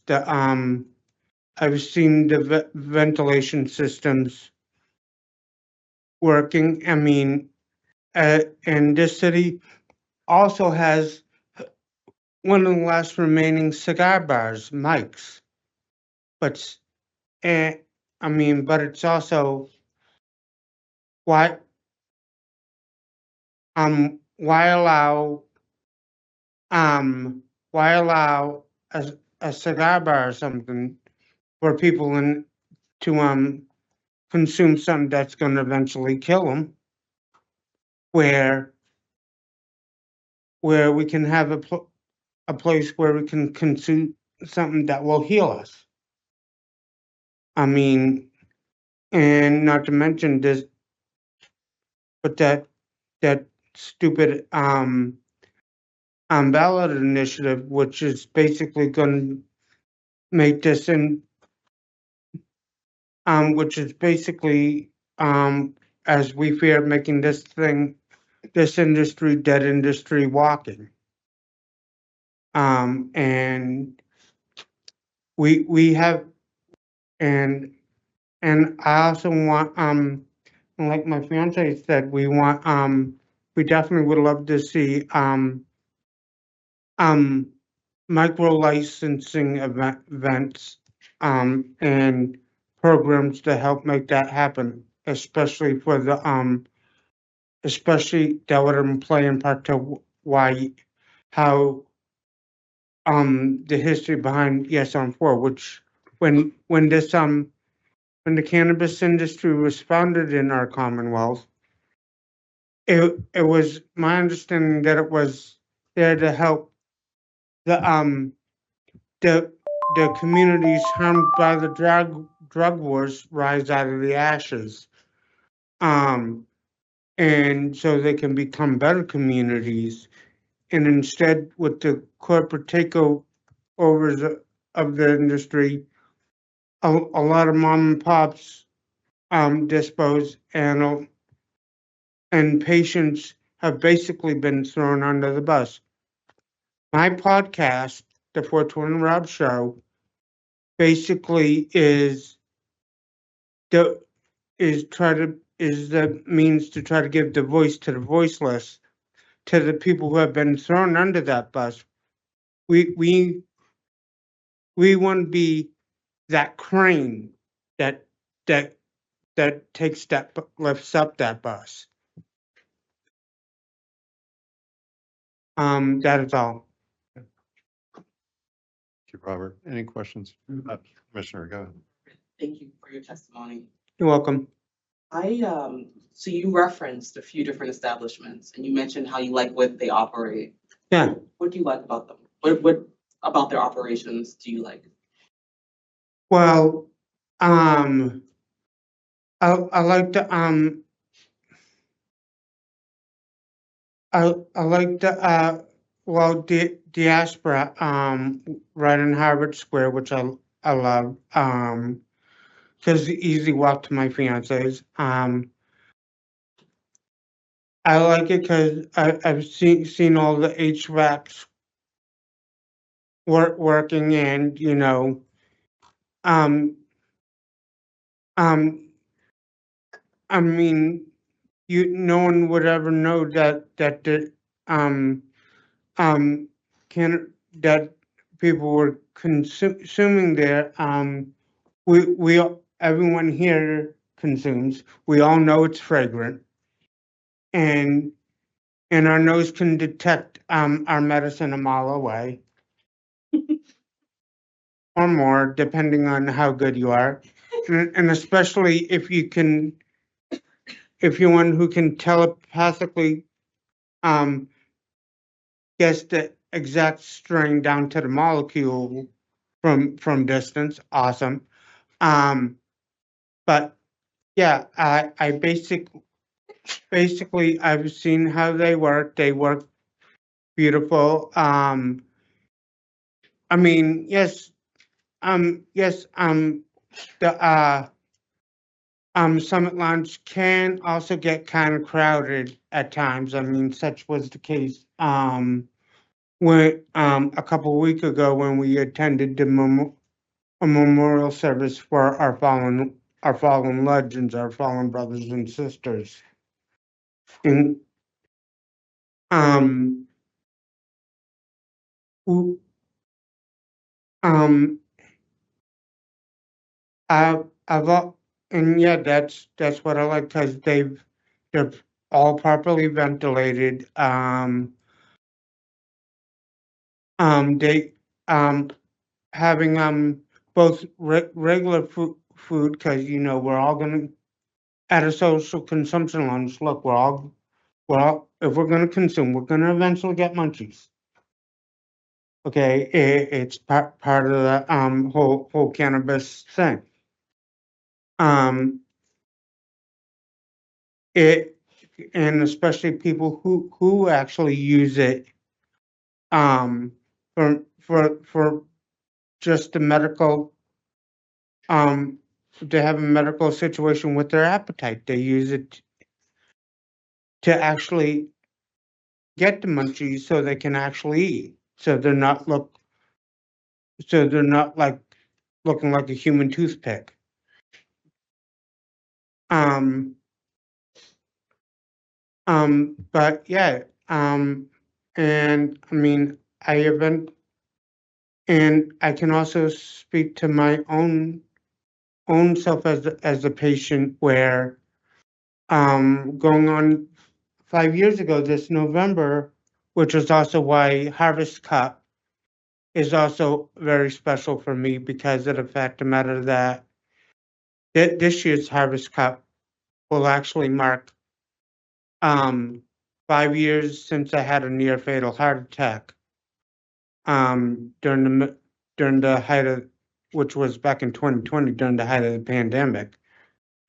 Um, and like and they teach us what doesn't kill us make us stronger. All can all it did not dying of a heart attack basically also made me a stronger activist. As well as landing the honey I've been chasing for well over 20 years. But yeah, that's pretty much it. That I've seen the venues in action, and I believe they can and will work. Uh, um, um, the calm down rooms. I and I'm kind of like if you're on that. I mean, because some of you may remember. I haven't been to Harvest Cup in a couple years. Well, one just haven't had the money for the Airbnb and stuff. Because I was plus I was going through bits of homelessness, which sorry, which I'm proud to announce that ain't an issue no more. Yeah, basically I stay at the Huntington Y over in Boston. And I'm basically on the cusp of I'm just awaiting return of the clean Korean for my landlord to cross-reference the letters of reference, and then basically my next email is going to be to come over and sign the lease and get the keys. Rob, you mentioned Harvest Cup, and when we were talking about cool down rooms, are you saying that there was something there that? Yeah, yes, because my last I remember my last Harvest Cup that I attended. My fiance had made a interesting infused drink concoction, but she made it a little too strong, and I underestimated it, and you know, when you get way too much tea, say, and you puke your guts out.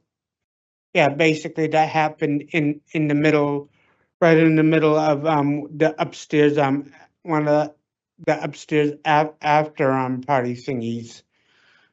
But and you know, part of the reason why, that's also another reason why I haven't been, not just because of lack of, mostly lack of money and stuff and going on hard times, but also out of embarrassment, because of that. Did someone come and assist you? Yeah. I we went back to the Airbnb, and we, Yeah, I thought you were leading to they were took you to a separate area within the festival. no, that's by, I mean, yeah, if you're feeling like, kind of like, whoa, you're like way too high, maybe something like that. So, You didn't have that there. yeah, they didn't have that there. Yeah, if I could get to a safe space, so I'm not like, where, you know, or, because, you know, because I wasn't upstairs at a convention center. And I didn't have, I didn't, and it would still take time for, the rush downstairs to get outside to a nearby trash can to do it properly, or run to a, restroom to, um, get to the, facilities to, you know, do it, distinctly and not out of the public eye. Thank you. Thank you. It's helpful. The reason why I asked you about what you liked about those establishments is because it helps form our understanding about actual firsthand experiences, what people like, what they saw that they did not like. So thank you so much, and congratulations on everything that's happening. Yes, I mean, I would also like to see maybe live grow operations and grow teachings at these events. If you're going to socially consume it, you should also know how to grow it. Suggestion. Thanks, Robert. Lisa Ariello, welcome.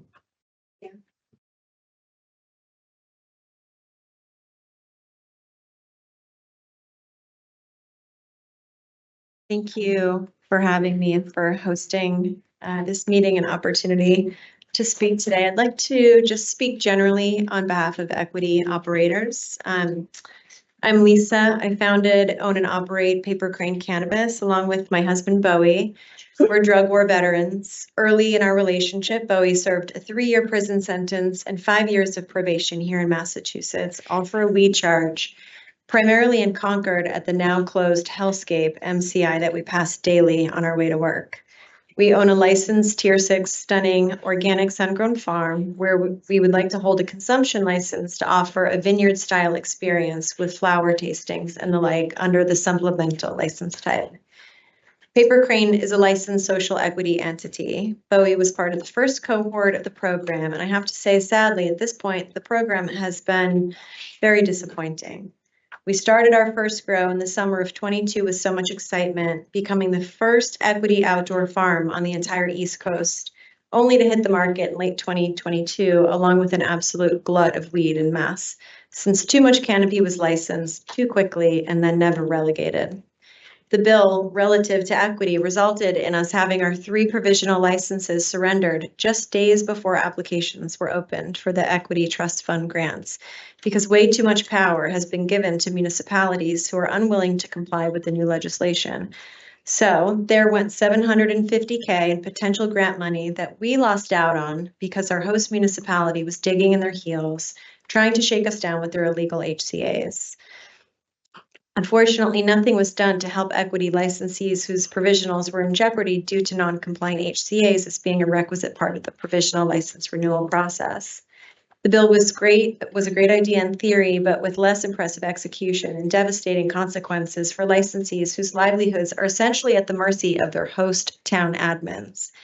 We had interest in obtaining a delivery license since it was intended for equity folks, but we abandoned it before we invested and lost a ton of our friends and family's money, like many others did, due to regulations like the 2-driver rule that was required upon launch.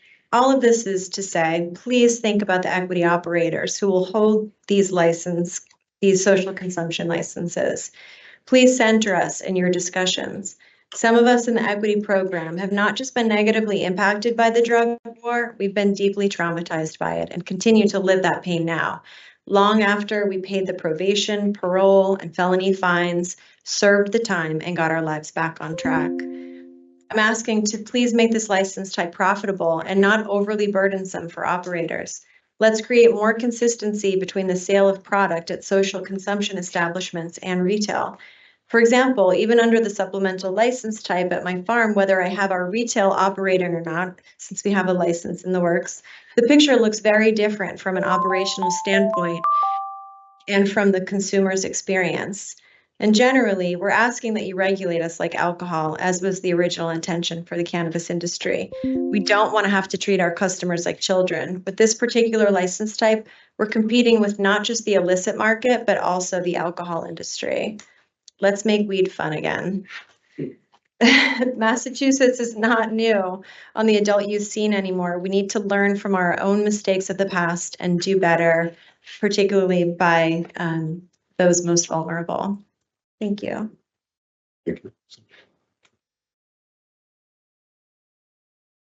Sorry. Question, it's just Oh, a yeah. comment. Sure, of course. Hey, thank you for providing all of that information in your own experience. Unfortunately, I'm sure there are a lot of people who can relate to your story. And if you are okay with it, I would like to reach out to you afterwards just to have more of a conversation about your experience and what the equity program that's looked like for you. I really like that. Yeah, thank you. Commissioner. Thank you, Acting Chair. Thank you, Lisa. Nice to see you again. And Acting Chair and myself had the pleasure to visit your sun-grown farm and meet your staff, many of them who served also in the criminal, were involved in the criminal justice system as well. So you've, really have great staff that we were able to meet. And you had mentioned about the badging of agents at the time we were there. And you're in a unique situation as an outdoor grower where you have a certain harvest season, Croptober, although I think we were more into November harvesting your crops. And so we've taken steps to address, I don't know if you're aware of the badging. Any thoughts around that that you would care to share with us? Well, I certainly applaud your efforts to make the process a lot simpler, by attaching, the badge to the actual employee and not, the license. We're not there yet. That's what I'd like to see. Yeah. We're not there. I know that, is up for discussion. That's what I would like to see as well, particularly for us because, as you mentioned, we're pretty seasonal, so there is a need for us to bring in, some extra hands, particularly around harvest, to go through the process of, registering, running the quarry, registering them, requiring their RVT, and then bringing them on for what might be a period of just like several weeks. It's really difficult. It's hard for us to find folks that are available, for just kind of, part-time seasonal work, never mind to have to jump through all of those hoops, especially if they don't intend to then like take, that RVT and, take it to another establishment. And then also for us, we, as we're, reapplying for our provisionals that were surrendered. So we'll have co-located, licenses. And so for our employees to, be able to move between our cultivation and our manufacturing, which, are literally in the same building, it's really silly, for them to have to like hold multiple, badges. And it's just extremely expensive and time consuming. I'm the one, that's doing the agent registrations and running queries and all of that. And it takes a lot of time away from just running the, other day-to-day operations to be able to compete and survive out here. Yes. Commissioner. The other point you touched on was the tier relegation. Mhm. And I remember when we first discussed it, you had reached out to me on email and you were like, wait, like you can't judge us equally from indoor to outdoor, but Yeah. we wouldn't, like it would be based on your harvest season Yeah. about relegation. So I'm glad to hear that, you're in support of that. Talk to me about what you perceive as the gluttonous amount of canopy. Every public meeting, we get a slide, and we're over 3 million square feet of canopy. There's over 1 million within the queue of canopy. So just share your thoughts, how gluttonous you perceive it to be. Okay. Yeah. I mean, it's something that, it fluctuates. It certainly, can also, sort of depend on what large company is going under at that time. For us as wholesalers, it's really difficult, for us to compete in the market when, a huge cultivation is going under and then they're like flooding the market. My retail friends can attest, they're just like, dumping, $1-2 pre-rolls, in the market, just to kind of, try to get rid of an oversupply. And they were already, operating at a loss to begin with. And so for us as, a smaller, definitely, super mom and pop style grow, for us to be competing with those large companies that like they're fine to operate at a loss. And particularly as like they're on their way out of the market, it's like, please, you've already, damaged us, like, and you're going under, like, please just, don't flood the market with your, your garbage. But, yeah, I would say, to answer your question more pointedly, I think it's kind of correcting itself right now, but as we do see those companies go under,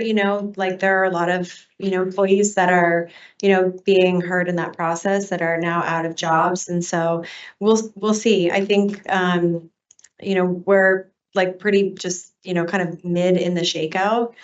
So it's sometimes hard to know, like, are we going to continue to, are the prices going to continue to go down as, there is more product being released onto the market? It's really difficult to know exactly where we are in the shakeout. Yeah.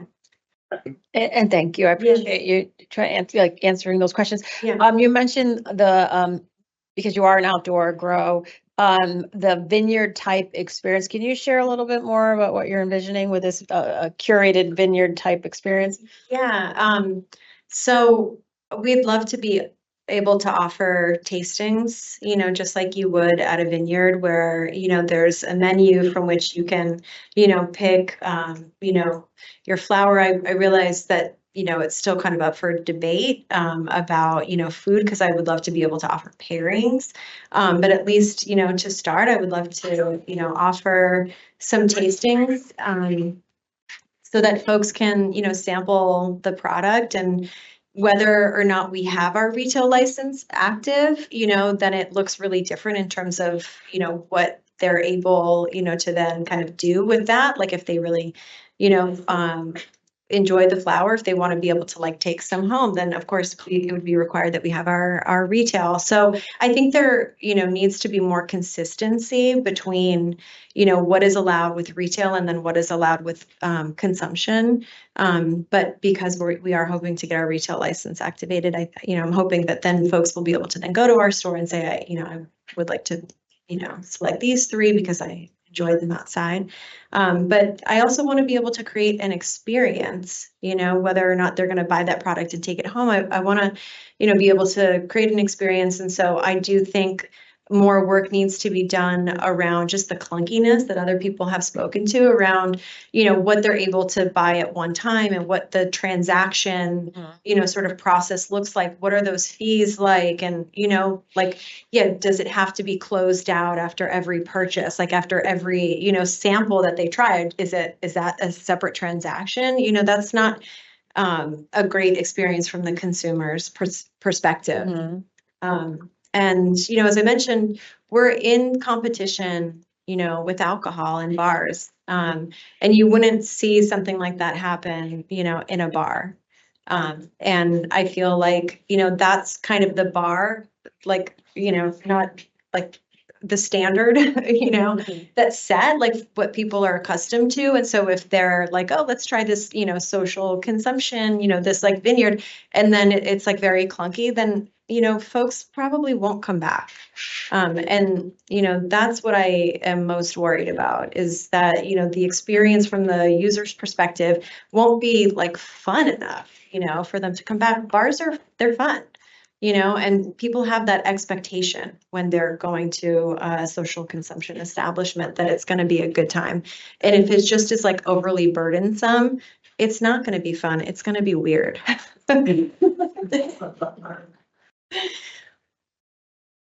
Commissioner Good. You can probably tell I'm leading in. Yeah. As you mentioned your hiring practices, and as a commissioner here, pretty much the bulk of my tenure has been about creating opportunities for people who have criminal records and making sure there's that entry way for people.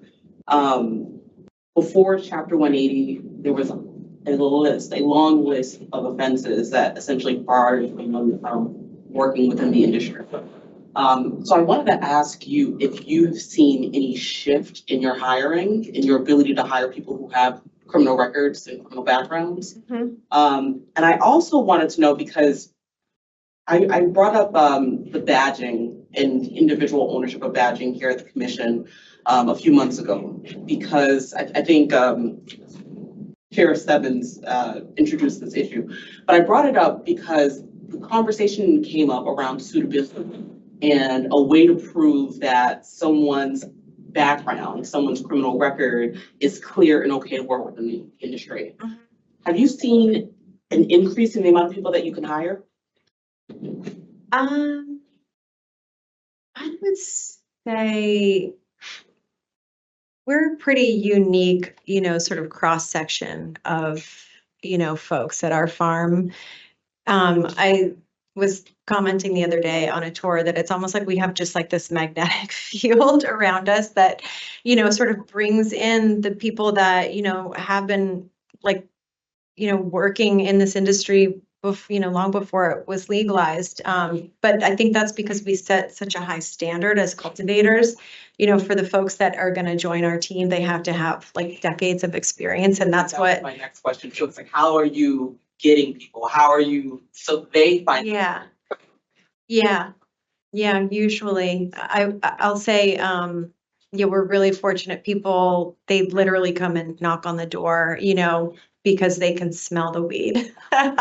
They know that we're there and they like, drive by, like we have hired a bunch of people that, that are just like, I've been driving past this farm and like, I've gotta like, I just want in on what you guys are about. And I think too, the way that we approach our cultivation, we're a regenerative farm. We're super passionate about cultivating this plant in the most responsible way. And for us, that means, sustainably treating the plant like a plant and not a commodity. And that for us is all about growing it in soil underneath the sun. We're in a period now where we're, quasi, post-prohibition. And if you think about, why plants went inside, it's because there were choppers, and people needed for their plants and for themselves to take cover. And now, we're past that. Like this plant has been grown for millennia, outside. And so our mission is really to treat the plant like a plant again and bring it outside and not feed into like the industry of, all the technology and everything like that that goes, with indoor cultivation. commission, and I get it. Like, I appreciate indoor, weed, and it has, some attributes that are great, but at what cost? I think it's super important for not just, the environmental sustainability to grow this plant outside, but for the economics of it as well. We've seen again, like, what has happened to the industry because there has been too much product grown inside, and, just how damaging that's been, financially. So we want to be leaders in, growing the absolute best quality sun-grown cannabis to show people you can grow like absolute fire outside, in the plant's natural environment where it wants to be. And yeah, Commissioner Roy and Commissioner Stebbins have been to the farm. I'd love for you to come out to see how healthy and happy our plants are. Like, they thrive. We think it's a Sense too. It makes sense. Yeah, to of have course. legacy operators coming in because they have the experience as well Mhm. to contribute and to create a product that is sought after. So my hat's off to you for doing that. I know there are a lot of licensees who also prioritize hiring the people who have the experience prior to legalization. It's so Yeah. important and integral to what we're doing here. It absolutely is. We want to honor them, because without the legacy operators, the industry wouldn't be where it was today. The first day that, the first dispensary opened its doors, there was a line of people, and I would, put my money on the fact that they weren't first-time consumers. They were people that have been enjoying cannabis that they bought, from the illicit market, that were actually thrilled to be able to buy, a tested and regulated product. So, the consumers were already there, and people risked, their lives and their livelihood. It's not, it's not something to take like lightly. It's, people's lives were really on the line, and also, at least the people that I know that were, part of the legacy market, they did it because they love the plant. It wasn't about the money. It was really about serving, a community with medicine. And that's, the approach that we have always had as well. Yeah, thank you. Commissioner Warren, go. Thank you, Acting Chair, and thank you, Lisa. And you do put your money where your mouth is with sustainable practices. Even the tarping they have on their outdoor farm is biodegradable, right? Yeah, That the goes back rows that into we the earth. use. So I was really impressed to see that Yeah. as well. And I just want to get your thoughts, while we have licensees here, about the cooling down space and also around the emerging over-the-counter products that were also discussed to help folks who might be in a little bit of distress. Yeah, so I have no experience using, the cooling down products. If they work, I think that's incredible. That could be a great, kind of antidote for folks that might, have, been overserved if they are, kind of newer to understanding what their limits are. So, that would be fantastic. In terms of the cooling down space, I think, the language around it needs to be clearer. The word like shall, is kind of, it's a little bit confusing for us. Is it a requirement? Is it recommended? I don't think it's necessarily a bad idea to have it. I just don't know that it's necessary. And I can't imagine that most people would want to do that. And if you do think about alcohol, like, there's not a cooling down space in a bar or a restaurant. People, they could take a shot and just walk right out onto the street. I don't recommend that. But again, we have to remember that this is like what people are accustomed to. So if they're required to go into like a cooling down space before exiting, the establishment, they're going to find that to be like very awkward and unenjoyable. It's going to feel like they're in like a holding, kind of cell, which I think is just, it's kind of weird. But I feel like, if there is like, just a designated area for those folks that are maybe, overwhelmed by what they're experiencing, and there's somebody that's trained to kind of, sit with them and, maybe, just provide some education around, like how long they might expect to, be able to, come down or something like that. That's great. Like, I think the education and the training for the staff is going to be paramount. But I don't I don't imagine that it's going to be something that's required, frequently. So I do think that if it's, like I said, just like a little area that can be used for that, then that's great. But I don't feel that it should be like a necessary point before people do exit the premises. Yeah. Lisa, quick question, because something you said kind of just prompted this question. Envisioning a consumer walking into your space for a tasting or what have you, do you as a licensee feel comfortable in saying paper crane product A? Obviously, lots of factors dependent on this, right? But if you take this product, you could feel something in 10 to 15 minutes. Would you feel comfortable as product manufacturing eventually, and obviously now as a cultivator, would you feel comfortable kind of making that information available to a licensee? I mean, to a customer, sorry. I do. I think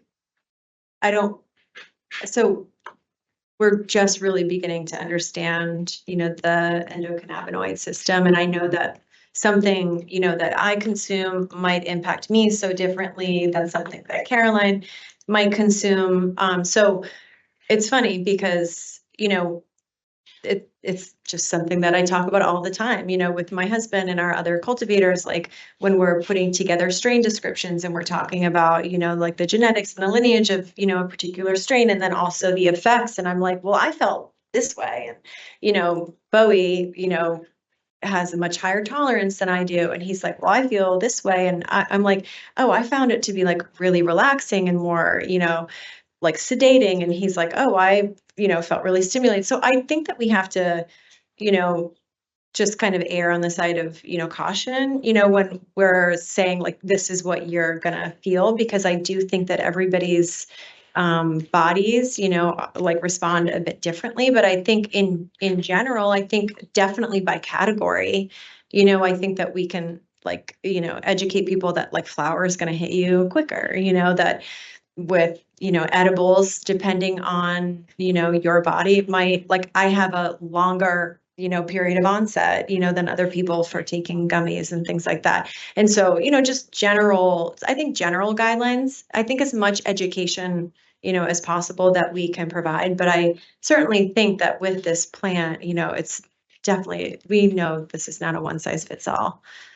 Sure. Yeah. I hope that answered your question. It did. Okay. No, thank you. Appreciate that. Okay. Thank you. I know we have a few more speakers to go. Just looking for, to my colleagues, I thought about a lunch break at 12:30. We have 4 more speakers lined up. You okay to just power through? Mhm.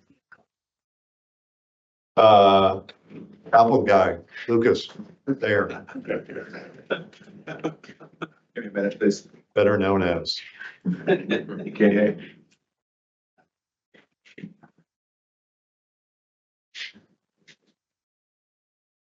Yes.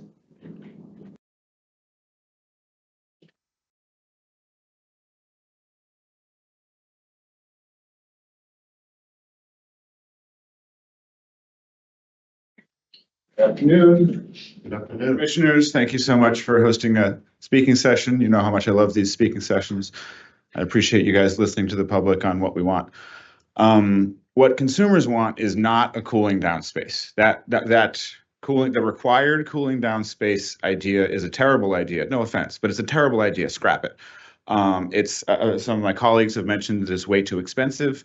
It's not for the operator. It would be way too expensive and onerous to the point where, let's remind. I should back up. I really appreciate that you extended the social equity exclusivity period to 5 years rather than 3. And I would like for you to extend it to 10 years, as I've mentioned several times before, but 5 is cool. Thank you for increasing it. More, please. Social equity operators is a funny way of saying an employee of the state of Massachusetts pointed a gun at my head and made me sit in a cage all night. Every single one of us who is a social equity operator, social equity person means an employee of the state of Massachusetts pointed a gun at my head and made me sit in a cage all night on a concrete block. So when we say social equity operator, I think we should really grasp the fact that we have been wronged by the Commonwealth in the war on drugs. We're victims of the Commonwealth's war on drugs that was waged for a century. And the social equity program is a nice way of saying, I'm sorry, and I really wish the state would say it louder, because the state really messed up for a century, putting people in cages at gunpoint for having too much weed. I had 3 pounds of pot, and I sat in a cage all night because I had 3 pounds of pot. How many pounds of pot do you have in your store? More than 3 pounds of pot. Us social equity operators need a helping hand into this industry. And this opportunity for a social consumption license type is a wonderful thing. And we should be able to see it as a profitable thing. Devin Alexander has come here hundreds of times saying, hey, our delivery license isn't profitable because you made the regulations too onerous with the 2-driver rule, with all of these limitations on the delivery operator license type, which, by the way, that should also be extended to an exclusivity period of 10 years. So these license types that are exclusive for social equity people need to be profitable, or it's just a creative way of us spending more money on more fees to the state and not actually making money in the industry that we've worked to develop. Even before the industry was legal, we worked to develop the Commonwealth's understanding of the cannabis plant and the benefits that it has.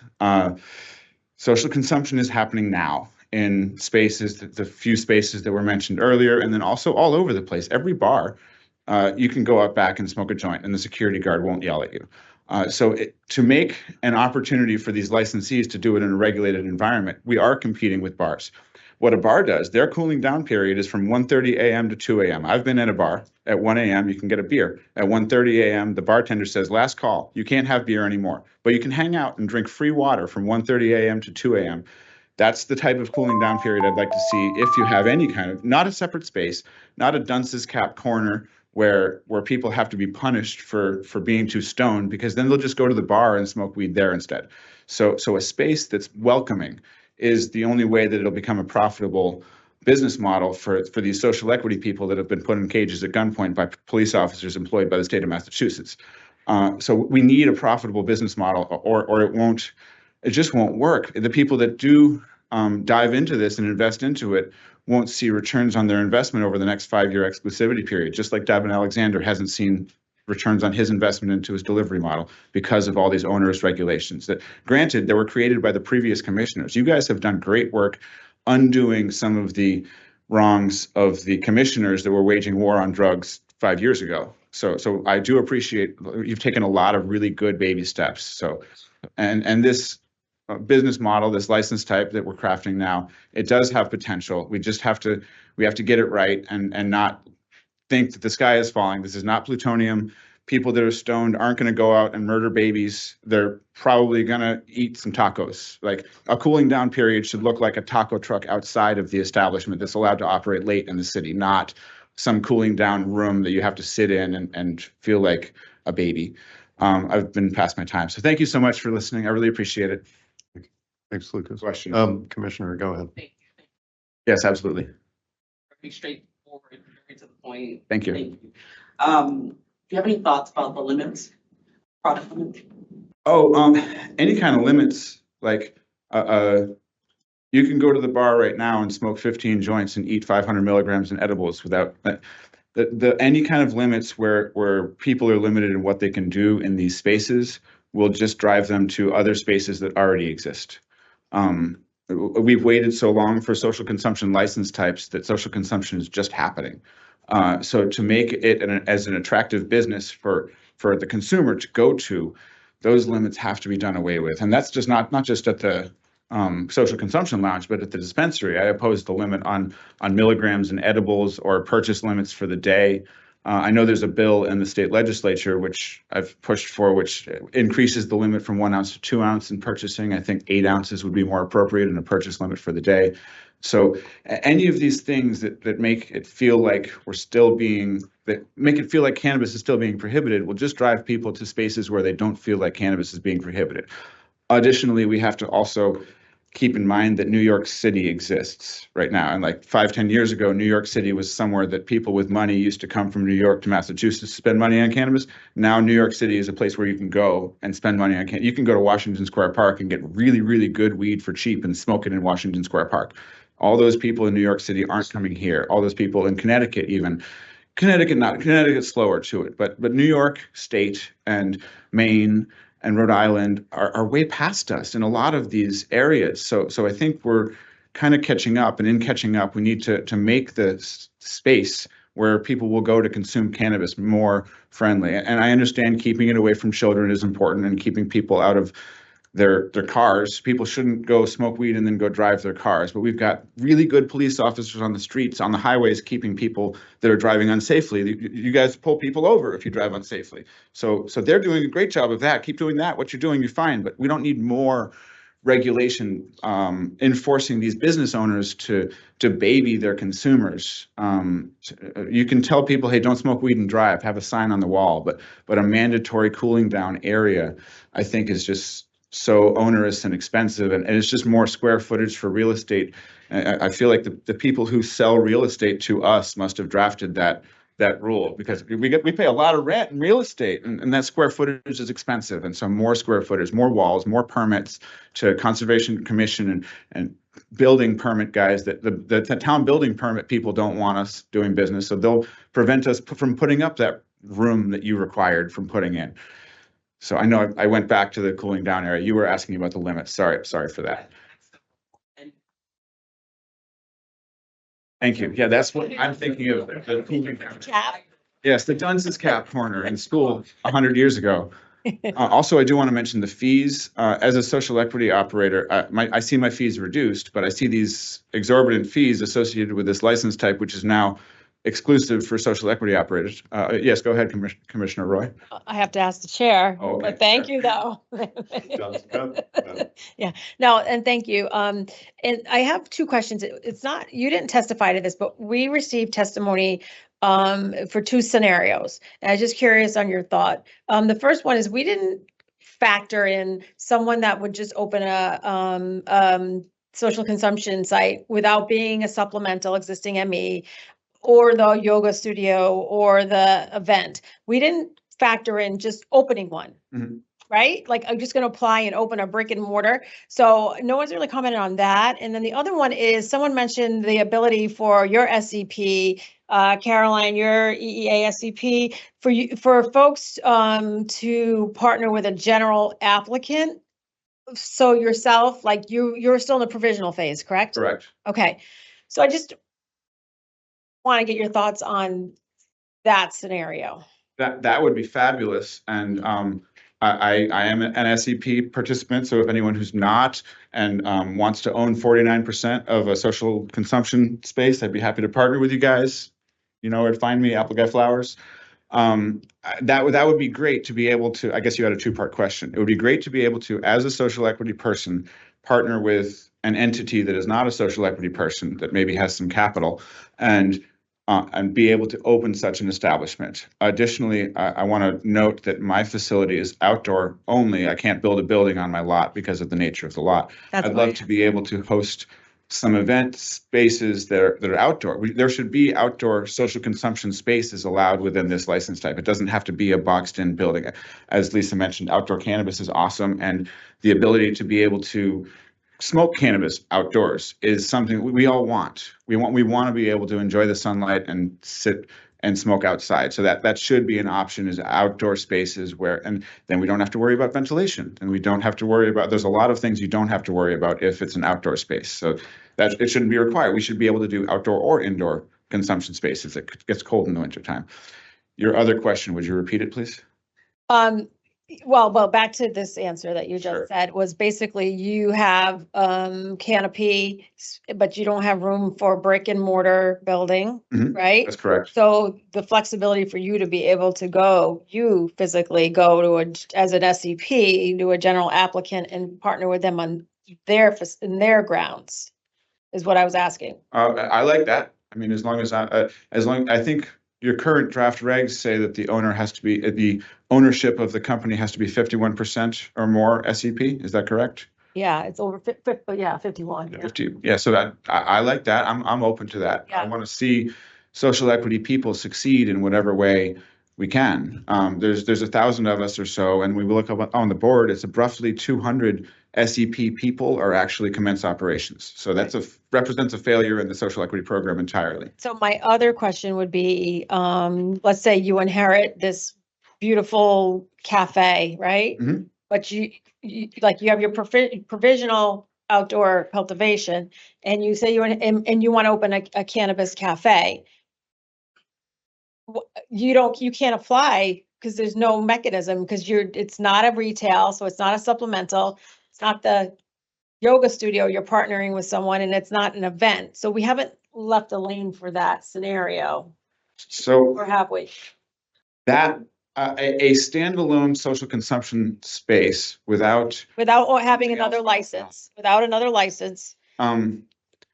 as it is, it isn't really profitable. Someone operating a business where social consumption is happening would have to sell some other sort of goods or service other than the fact that you can smoke cannabis there, because social consumption is happening now, because you can go to literally any bar in Worcester and smoke a joint in the parking lot or the bathroom and probably not get yelled at by security. So since it's become so acceptable, which is great, the novelty of being able to go to a space and smoke cannabis inside the space or in the backyard or whatever it is, isn't attractive enough for the consumer. I certainly create the license type, and if someone is foolish enough to apply to it, that's great. But there needs to be some kind of other activity. I mean, I'll use axe throwing. The bars where you can axe throw at the same time, we're allowing people to consume alcohol and handle steel sharp weapons at the same time. And as long as you sign that liability waiver, everyone's okay with this. There's go-kart lounges where you can drive a little go-kart. You can consume alcohol and then drive go-karts in these. So there's so many different alcohol-based spaces where people want activity. People want karaoke or a golfing or some kind of activity or service or goods in addition to the fact that you can smoke weed there. I think we've waited long enough that it's just not even. Okay, so if you're the owner and operator of the axe throwing facility, Sure. and you want to open that as a cannabis cafe, you're owner and operator of the axe throwing, and you want to be owner and operator of the cannabis, and that's my question. Are you, so you can partner with yourself, like you're the event? So you don't need it, you can Yeah. partner with yourself. In part. Okay, I would say I was unclear. overall, the regulations aren't that bad. I would say that the draft you've created, don't shred it. We're close. So to answer your question, that would be really awesome to own a cannabis consumption space where you also had axe throwing and maybe two different business owners, because I don't want to own an axe throwing company. I want to own a cannabis social consumption space. That's a great idea for a business model. Anything like that would be beneficial to someone that wants to just operate a business where there's social consumption and piggyback off of other things. And seasonal events too. There's the Renaissance Fair is going on right now. It's an 8-weekend show. It would be great if, as a social consumption space, could come into the Renaissance Fair, the King Richard's Fair in Carver, and open up a booth where you can have within the event that's already taking place. People are drinking alcohol out there. They're throwing axes out there while drinking alcohol. And then maybe one booth with a smoking area where you can charge a small admission fee for the customers of the event that would want to come in and smoke some cannabis while they're in costume at the King Richard's Fair, for example. Yeah, I thought it was an and, it's an or. So Yeah. then part of my testimony is thank you for drafting decently cool regs. You got problems. We got to fix the problems, but they're decently cool. I love that you have provided this examples that show we're moving in the right direction. I think so. That's helpful. I know Commissioner Rings asked us for a number of people, but we're interested in, okay, without a cooling down room, what are some alternatives that you might think would be helpful to take in place of the requirement for a cooling down period or room? I really think that offering food late. So like I said, having a taco truck or I maybe don't require businesses to serve the food, but strongly advise them to contract with a taco truck type business that'll set up. I mean, Cheech and Chong's Dispensaria has a taco truck in their parking lot, for example. If you're too stoned and you eat some food and hang out for a half hour, you're not going to be too stoned anymore. So to have that opportunity to eat or even just drink water, if there's maybe require these establishments to offer free water. Like that's something you can require. If you require any social consumption space, you have to offer free water for your customers. That's cheap for the business owner. And that's a lot cheaper than building out a whole new room. Buy a few cases of water or have a water cooler or whatever.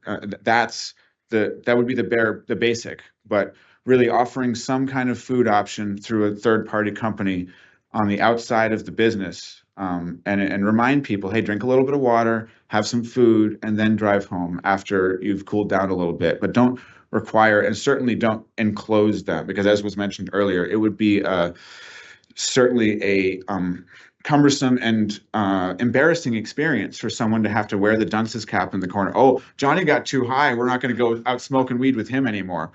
It would create a stigma for people that want to experience cannabis, but don't have as much experience as their other friends that have smoked a lot of weed and they know how to handle their edibles or whatever it may be.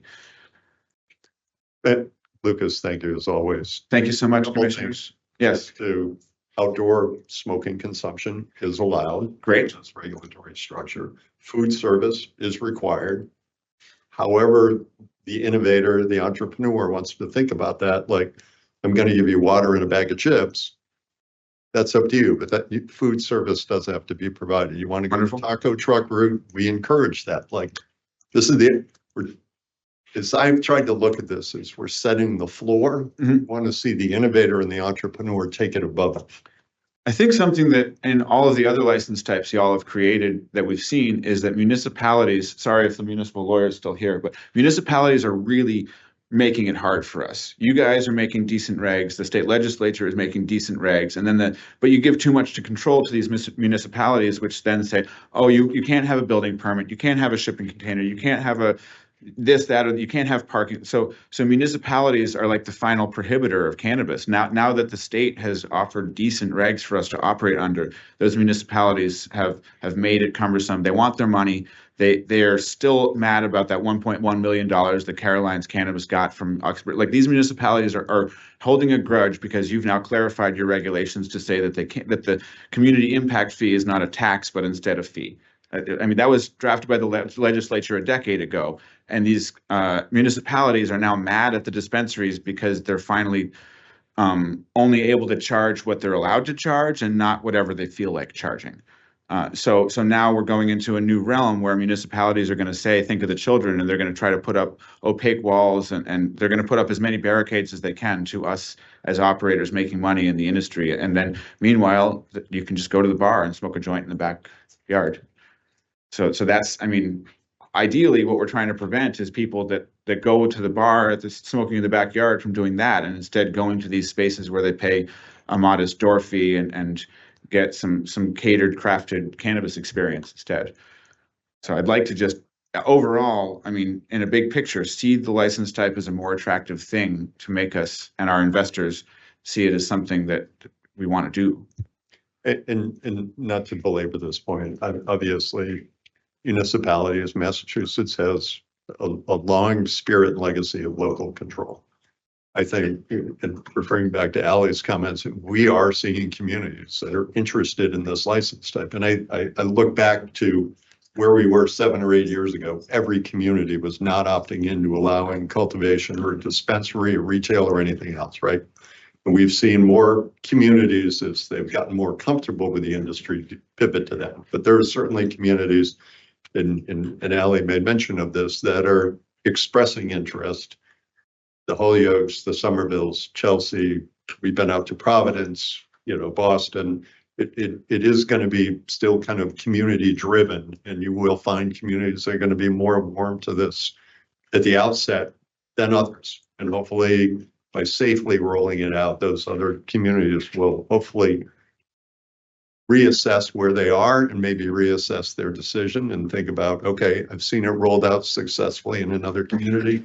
Maybe now it's the right time for us. So it'll be slow, but yes, seeing that roll out and seeing the communities jump on board once they see the money come in. Again, I mean, if the taco truck pays, I know when I set up my temporary food establishment, I pay a municipal health department fee. So now if there's 100 taco trucks and 100 parking lots at social consumption lounges, then those cities will see a municipal health department fee, and all of those different revenues that come into a town from a business taking place or an event taking place will be enjoyed by the municipalities that do jump on board and not enjoyed by the municipalities that don't.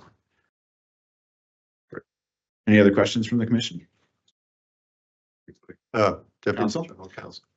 Thank you, Lucas, for your testimony. Just wanted to clarify that I think under your example of the cafe, that you could do that under the hospitality model. So I just wanted to say that.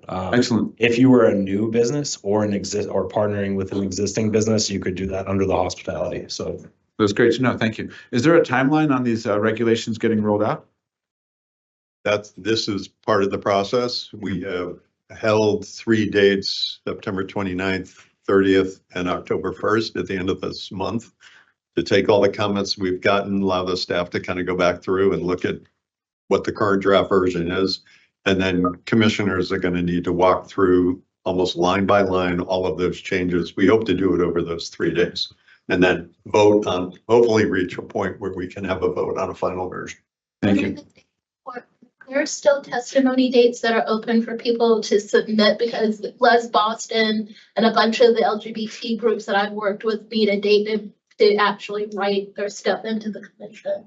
We are taking testimony and comment up until 5 o'clock today. The meetings I just referred to at the end of the month are when commissioners will reconvene and look at the changes, look at our final version, and hopefully give a vote to that. I'd also just like to make mention that I'm hoping that the Social Equity Grant Fund, and I know that's not an entity that y'all control, but I'm hoping that the Social Equity Grant Fund. I understand the Social Equity Grant Fund. Yes. I understand that's not an entity that y'all control, right? It's the Okay. Okay. I'm hoping that grant fund will issue more grants to social equity operators that are interested in starting up social consumption businesses, because I mean, if we're in the social equity program, we really need the help. And I know that those cannabis tax dollars are going into a piggy bank in Boston somewhere that we can't even touch. And we get to touch a little piece of it, but I know there's more in that piggy bank. And so any communication that you guys do have with the social equity grant, what's that called? Social Equity Trust Fund folks, just encourage them to open up new rounds of grants and soon, and more money for more social equity participants so that we can see a light at the end of the tunnel that we're all still in.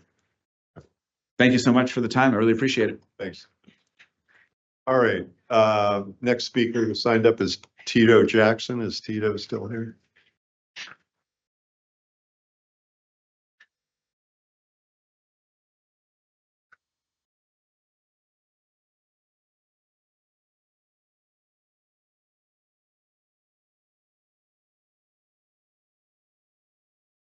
Counselor. Thank you very much, Councilor Chair, and commissioners. Thank you for the opportunity to be here today. I have a couple of things I wanted to buzz through, but thank you for your work on this. A couple of areas I wanted to address are outdoor smoking rules. I believe they're redundant given the natural ventilation outdoors. And it adds prohibitive costs, particularly for a rooftop and patio spaces like the one I have. I think it should be simplified and designated as outdoor smoking areas. The cooling down period, cooling down area, I identify as a large Black man, and telling people to sit in a room and not leave would put me, as well as many of the people in the social equity program, in jeopardy. In addition, I own a bar. We can't touch people. That is assault. And so there's nothing good that is going to happen. And by the way, at my bar, I have to make that person leave if they're intoxicated. Keeping them on site actually is what raises my liability. I have my insurance person actually checked with him a little while ago, and he insures the dispensary as well as the bar. In addition, I believe the event licensing should have flexibility. 24 days a year, there's actually 52 weeks in a year. I believe that individuals in that space should have at least 52 days to be able to operate. And then I guess overarching, I would say the most important component, I went and visited Sessions, which is in San Diego, and they have a dispensary. It's on Native American land. They have a dispensary on the first floor. First, I was blown away because I got a basket and I could go up to shelves and actually take the stuff. I felt really weird, felt like I was doing something wrong, but I actually took, like a store, took stuff off the shelf, went and paid for it. Then I actually went upstairs where they had a 5,000 square foot facility. It was indoor and outdoor. They had a porch. They had a DJ booth, which is really, really cool. They had a sound stage, but they actually served uninfused food. I had duck wings, which I thought was kind of bougie for a spot like that, but it was really, really cool. But I got to smoke, and I got all of that brought to my table. I consumed, had a wonderful time, had a designated driver, and I left like an adult and I went home. I do want to go back to the original regs. As alcohol is mentioned in it a million times. That's probably not the actual number, but it is so critical to really think that we are adults and adults need to comport themselves as adults. And we actually need to structure this so that these folks, including myself, are not put in a situation where this is an unwinnable, unprofitable business. This needs to uplift people who are in social equity, and we need to actually do it in a way where people can actually make money. And considering that we pay our taxes on the 25th of the month early, that actually benefits the state of Massachusetts and the towns as well as the people. Last thing, none of the stuff that's happening is new. Literally all of this stuff is actually happening right now without the rules and regulations. So this is the only part of my business that I'm competing with outside. Literally, people can go outside and do all of the things that we're talking about. Thank you for the opportunity to speak today. Question. Go ahead, Commissioner. You raised something that was so apparent that I did not conceptualize until you said it, about sort of the PTSD some people might feel from being confined within that space. So I'm highlighting that. I'm saying it's more of a comment around that. My other question was around alternatives. If you've heard about, inhibitors, if you had any thoughts in terms of other mechanisms that can be put in place, it's not overly burdensome for licensees. Yeah. And as noted, there are some things that are sold. CBD is one of them. In addition, you can actually pre-purchase components that connect you with Lyft or Uber, right? So you can give them a code that allows for, and some of the events that I've gone to actually have that code related to it, kind of in a purchase side of things. And I would also say when you're adding these costs are prohibitive because if you look up Nuwu in Las Vegas, they have $1,100 packages that are kind of like bottle service. And in the package, the hippie package, you get 3.5 of premium flower, 1 gram of extract, 8 premium pre-rolls, and 8 grams of dab, right? So that's actually what they're doing. That's actually a profitable model. We're saying somebody can buy a eighth, right? And then we're going to lop off and say, then you're going to say to at my facility, 200 square feet of the room that I pay for in downtown Boston, top dollar for, now has to be lopped off, and then I have less people to pay. So this just spirals into, in all honesty, many people may not actually even get into these business models. And you might see everybody just do the event license and not really do this if you make it too burdensome. Commissioner. Yeah, and thank you for your testimony. And you had talked about what you saw with codes and Uber and Lyft. Where was that? Can you explain what you? Yeah, so what it allows for you to do from a code side of things is you can prepay, and I sometimes do this for employees. Now, when you say codes, do you mean QR codes? No, I know that's the thing here. No, I don't get that. They work. No. It's simply a code that allows you to, it's a promo code. And when you put the promo code number in, it gives you financial credit. I'm sure you probably could QR code it, but but the codes that I mean are promotional codes that allow for you to have maybe $25 To ride share, to a ride share service, like, okay, like a discount Yes. coupon for a ride share. And you've seen that in other, like, when you went out west, like to California, or where have you seen these? Well, it's one of the things that I looked at in terms of preparing for this license type. And I'll be honest with you, it is not prohibitive in California. Literally, I bought stuff downstairs.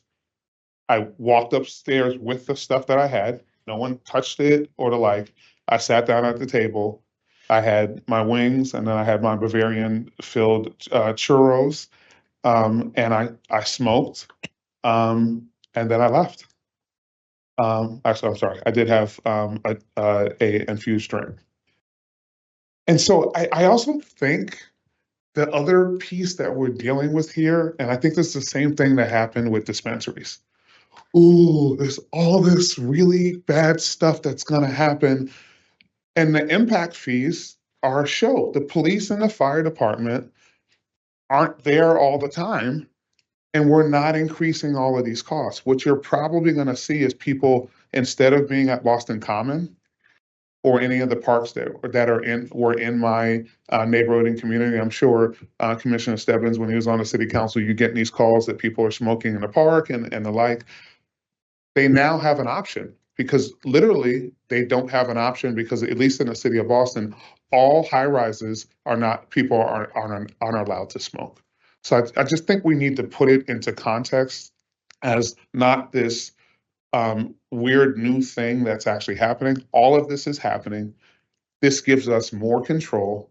It gives us more tax revenue, and it makes people safer, and gives this commission really the power and structure that it needs to regulate this. If not, people are gonna go right around 150 State Street, go on the side street, and they're gonna smoke as they do today. So I think we really need to think about, if we make it too onerous, the very real aspect of that is that people aren't going to use the facilities. And then I'll also say more SCs and Es are going to go out of business, because there's a lot of people who are hanging around.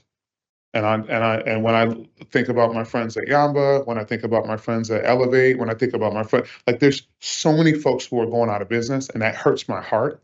And a lot of folk are just waiting around for something that's going to help us out. And hopefully this can be that. Actually, you had mentioned one of the jurisdictions prohibited water. Did I remember that accurately? New Jersey. Okay, so just your thoughts around the option to shall or may with the water, the food, and the option to carry inhibitors. What are your thoughts on all of that versus like the cool down space? No, definitely. So we locking people in the room with no water would be really bad. And so I would say, again, as noted, people go to restaurants with a booster chair, and then they order a round of drinks. And so there's a normative component here around this. Having food and water accessible is absolutely what we should do. I actually really wanted to open an infused restaurant, which would actually allow us to prepare the food and have this inside. The regs do not allow that. And hopefully, and we have we have a culinary culture in New England. There's all of these Jane Beard folks and all the other stuff, and we should be leading and not following in that regard. And I realize the Department of Public Health and all of that other stuff. Well, you know what? There are hundreds of infused dinners that go on in the state of Massachusetts. I'm not going to tell y'all where they are, but they happen, right? And so the piece is we have to deal with reality here. We are not on the regulatory side, we're not innovating, we're actually chasing. And so what I would submit to you is, yes, the pills, the CBD, these should be things that are on offer. Water is definitely something that's I hopefully it's not bad, but we have water in particular in the summertime, right? So I think these are things that people need to think about, and it's what we do at the bar. Right? Someone over consumes, we're going to give you water. We have a water pitcher right there, and we make sure that we take care of people. So I don't know that we need to regulate every single aspect of this. I think we have to have a regulatory environment that first and foremost is profitable. And I would also note what Ethan said relative to the number of times that air moves throughout the room. If you do it 15 times, it's every 4 minutes, and that doubles the cost versus 4 to 6 times. That is something to think about in terms of the air side of things relative to the regulatory environment. And I will also just end with everything that we do in cannabis, whether you're SE or EE, everything has a green tax. It costs us more. People look at us like we're El Chapo or someone like that when it comes to what's happening. We have a 20% tax that has to be paid in advance, and I'll say that for the public, in advance every month on the 25th of every month. That hurts really, really bad. And I don't know if we're the only ones who have, who do that. I don't know if that's only cannabis oriented, but we're in a regulatory structure that costs us a lot of money. The thing that cost me most in my building was the cameras. In terms of the things that we do. So all of these things, that everything that you put in there is going to cost us not what not what my bar cost. It's going to have the bar cost plus a cannabis tax on top of it. So I thank you so much. And thank you all for advancing this. I know it's been a long time. You've spent a lot of important time and difficult discussions, but we're almost there. Let's get there. And by the way, as a former legislator, legislation is not perfect. So let's not let perfect be the enemy of good. Let's get something going, and we can kind of tweak it as we go. And hopefully someday I can have my infused restaurant and we can all eat at that space. Yeah, and if I just may piggyback on your comments, like it's actually more onerous than 20% when you factor in 280, and quite frankly, you're at about 80 to 90% tax rate. I just attended a banking conference, and there are a lot of banks getting into the space now. More banks are trying to get into the space, not only for checking and savings, but more of in the lending. But it's not there yet, right? And so there's more work to do. But I hear you with the tax rate, definitely. Commissioner Roy, if you will look at the pictures when I first got in the industry, all my hair was black. Thank you very much. All right, thank you. He's lost weight. All right, next up is Nairobi Sanchez.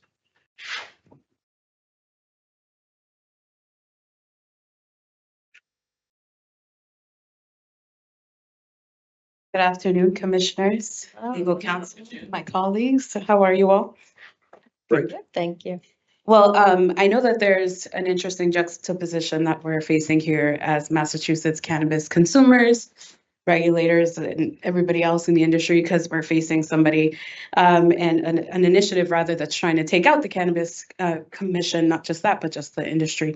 But this particular realm, and on that point, I hope everybody's registered to vote and is voting next year for that, voting against that initiative.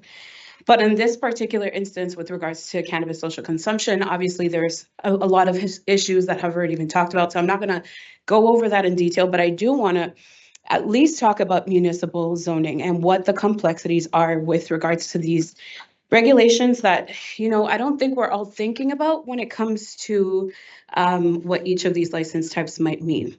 So I just want to focus on how, for the supplemental license, it's in particular, this allows the qualifying ME, such as cultivators, manufacturers, retailers, microbusinesses, delivery operators, to have that consumption with them. This means that the zoning must adequately and accommodate these consumption spaces, but that also just means that it's going to be within retail. Usually, depending on the municipality, it may have its own different designation as to where that can be.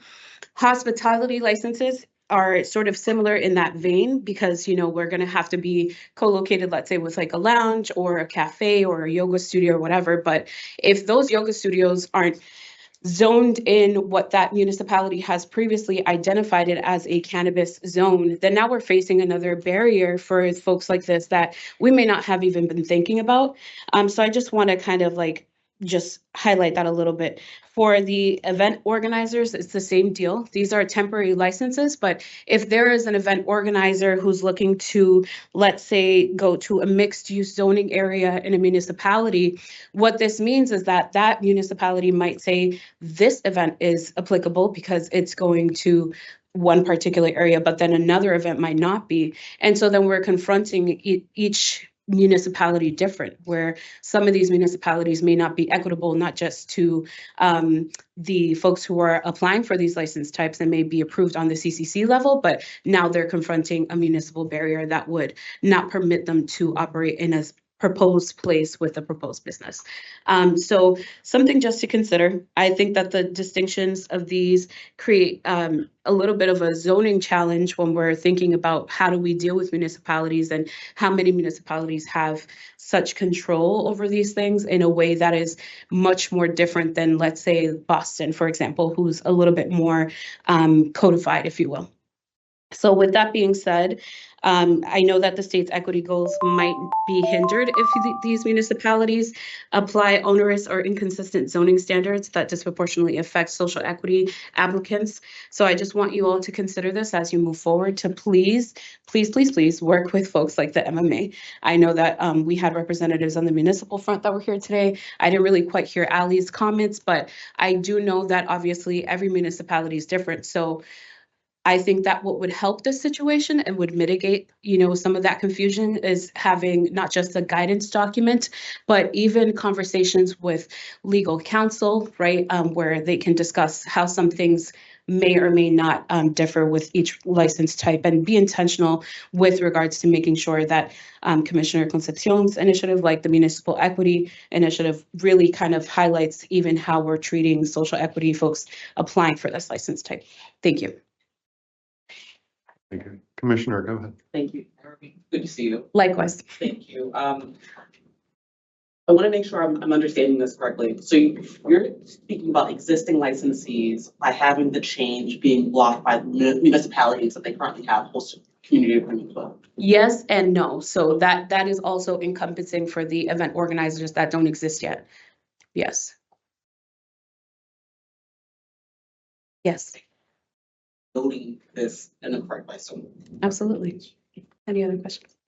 Sorry, Commissioner. And thank you, and I appreciate your testimony. And so you're advocating for us to have stronger communications with the MMA? Is that Yes, what you're advocating? yes. And I only say the MMA not to single folks out. Obviously, I mean mayors and individually and city councilors. I say this because I know that these are the groups that are at the forefront, the lobbyist groups, and the ones who are sort of in task with the policy of representing these groups. But I do mean all the different municipalities. So we have something like the zoning tracker, for example, that says this municipality allows delivery, but we should have something similar for social consumption already, kind of like as a forethought, but in similar vein is asking where these things can be.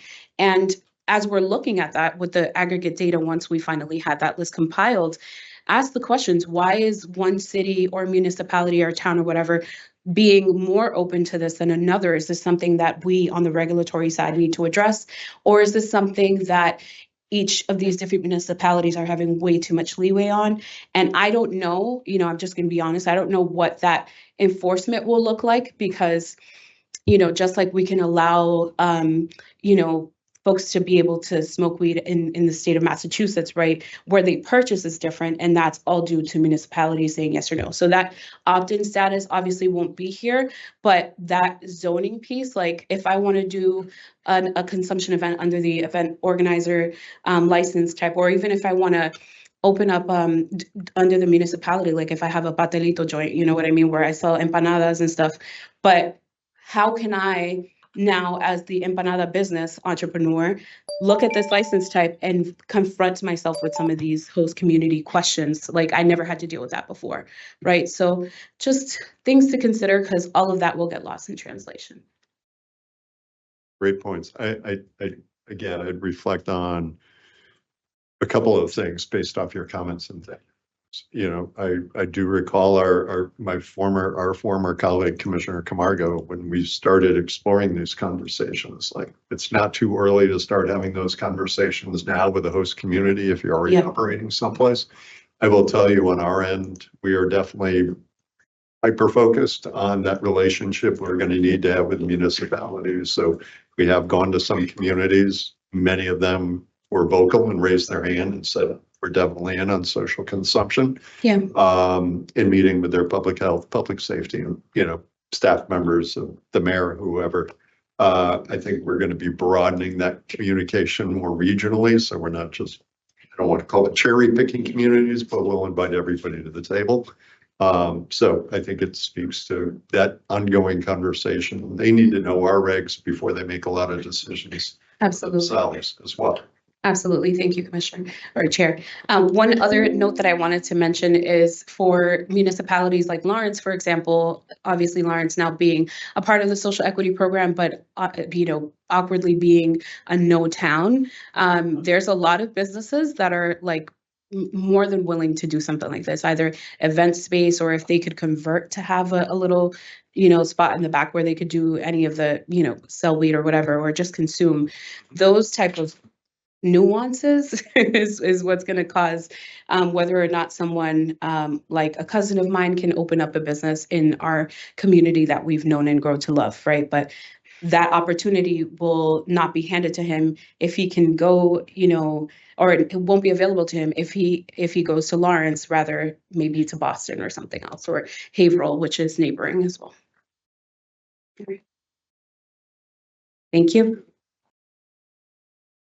Next speaker, Guy Gormley.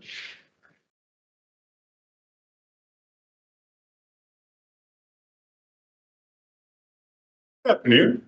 I'm surely not as prepared as anybody else that stood up today, because I kind of signed my name on that last minute. Just wanted to add a couple comments. I'm actually intending to open up something that's more centered around a cannabis cafe, which I heard from the Alpha guy is not a good idea. But specifically intertwined with a large-scale performance venue, somewhere where we can host concerts, theater plays, magic show. I don't know about you guys, but I'd love to smoke a joint while watching Les Mis. That sounds like a fantastic idea to me. That sounds like something I would pay a lot of money to do. So I'd like to create the place where people can do that. However, we, we're in the late planning, early funding stages.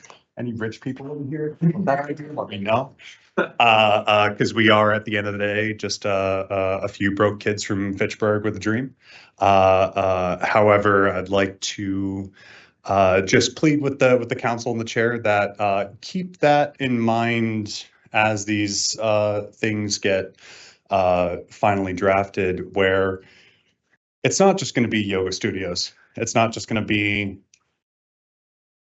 any small group of things. Think of all the places that there are alcohol bars, all the different types of venues and events and activities, arcades. We have free play in Worcester right now, and they're able to serve alcohol. So keep in mind the clunkiness. I like that term being used throughout this meeting. The clunkiness of some of the regulations involved that will put in barriers for people that want arcade games or people be able to smoke during a theater performance. Also, I wanted to throw in my 2 cents on the cooling down area. It sounds like that's a big highlight here of something none of us really like that much. I understand the necessity of it for public health and safety. You know, if somebody's way too stoned, we don't want them driving. If somebody's uncomfortable after consuming, we want to give them a place to relax. The key word there is want to, not have to, not required. So I think that, you know, our theater, the building that we're looking at, is quite large. It's actually it's a 15,000 square foot historic theater in Fitchburg. There's room for a cooling down space. We're actually trying to find things to put in places to use all of our space. However, I know that's not the case for a lot of people, and so I think removing that as a requirement is really important, and maybe just leaving it open for people to, I don't know, have a comfortable couch as a cooling down space. You know, something that's isolated from the hustle and bustle of whatever else is going on there. Something that people can relax on and not wear a dunce cap on. That's my time. So, just real quickly, thank you. Obviously, I think, again, without going into too much detail, the hospitality license is really what we envisioned for, of course, non-licensee connected businesses. So if maybe as flooring regulators, we didn't get too much creative after saying yoga studio. So sort of view into that. You know, because we have talked about it so much, and again, this is why we have a public hearing. It's why we want to have input. You know, the cooling down spaces, I think, as the working group was envisioning these, is you didn't have to drag somebody into that room. It's a place that you can offer a patron who is having an adverse reaction, or maybe is feeling uncomfortable about what they just consumed. It's more of a, for sticking with the hospitality mode, it's a place to offer somebody. And again, you know, we've had plenty of discussions about the products and everything else. It's not to pull anybody out of the crowd. It's not to label anybody as you've overconsumed. It's offering that space, and making that space available for somebody who wants it. Again, I think Tito said, don't grab anybody, because that's assault, and we certainly don't want to see that. So, but the point of these hearings are certainly helpful, is we're about to embark on a new license type. There aren't a lot of other jurisdictions that we can just kind of cut and paste a model from. And as we've talked about, some of what other jurisdictions limit, we don't necessarily want to follow that path either. So, so all roundabout way of saying thank you. And, you know, I guess the hospitality license is hopefully what we envisioned, based on what you just shared about your plans and what you hope to do. Thank you very much. Thank you, Chair. Thank you, Commission, Council. Thank you, guys. All right. I'm going to quickly go back through the folks who had signed up in advance. I think some folks may have joined us. We'll go back to this group of names real quickly. Kizzy Key, Dr. McNabb, I don't see. Jason Halloner, Kiana Washington, Danny Carson, Winda Taveras, Zabeda Madero, Risha Straker. Come on up.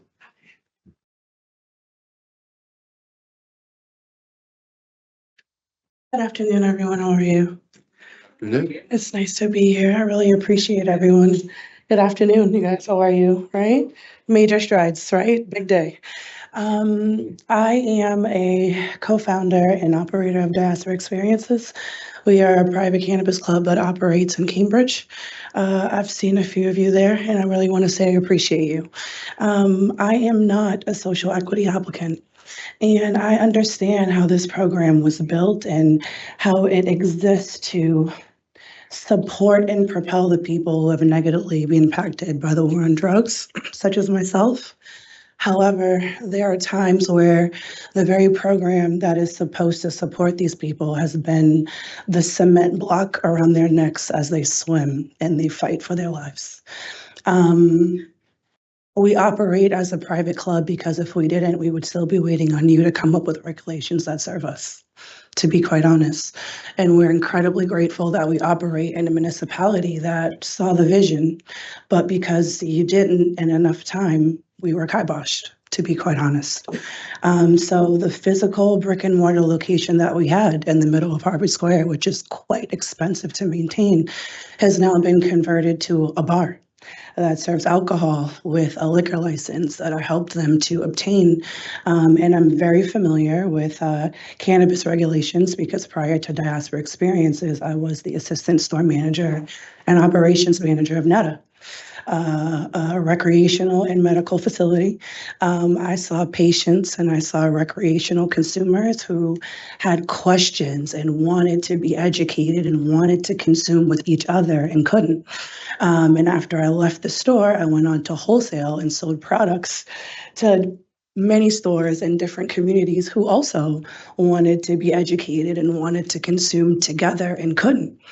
And after I left those spaces, I took it upon myself to try and create a place where I myself could go and consume and be educated as an adult, not in a hole in the wall, not behind some bar, not in the dark, but right in the middle of a very affluent, very expensive neighborhood to show that this can be done in a way that serves the community, in a way that's in the light, in a way that's respectful for adults that pay taxes and want to consume as such. I think that there are very much, there's very good stuff in your regulations. I do think that there needs to be some form of cooling by way of a hydration station, maybe not so much of a room, but there needs to be something. There needs to be food. In our very early events, we had cannabis nurses on site. We had a room in the back in case you wanted to get away from the crowd, and there wasn't an event where we didn't give cool water. It's important. But I also think so is freedom and choice. We're an adults, and a lot of the regulations that you have meant to serve us well have not. I thank you for the time to give some public commentary and to extend that, because a lot of us are talking amongst each other, but we don't come here because we don't truly feel like you're listening, which is why I made my way here today. Thank you, Commissioner. You're welcome. Thank you for being here. You talked about your establishment earlier, heard praise today. How long have you been in business? We've been in business for a little under 3 years, and I really apologize for not being here earlier, but I had to leave the cannabis space and get a full-time job outside of the industry to support myself and my dream while we wait for these things to come together. So about 3 years, we're operating at a reduced capacity now because our space that held 300 people is no longer financially feasible under the current situation that we're in. Envision the impact of these regulations on your current establishment. What does that mean for you? What happens? Do you remain in the structure that you're currently in? What does that look like? Well, this is really interesting because I believe Commissioner Roy brought this up while I was here, that there is no license type for someone who just wants to open up a space for people to be. So currently, I don't sell any products. You're able to come with your products and consume responsibly. I technically don't know if you've bought that from a registered place or not, but I am trusting that you come into the safe space that we've built for you and consume responsibly and get home safely. And as of now, we haven't had any issues. I guess I'm wondering if there's a need for an avenue to be created if you've already found something that is viable to a point, because I'm hearing about the capacity issues, but I'm just wondering, is there an incentive for someone who, like you, has found an alternative that people seem to like that doesn't require any action on our half to do something in the social consumption space? I am really excited that we're here. And although these regulations don't affect me directly, they do affect so many of the people that I've grown to love in the industry. And when I was one of the main managers of NETA, I can fully understand from a retail space, from a wholesale space, from a customer needs space, how social consumption can help these businesses. That is what I'm here for.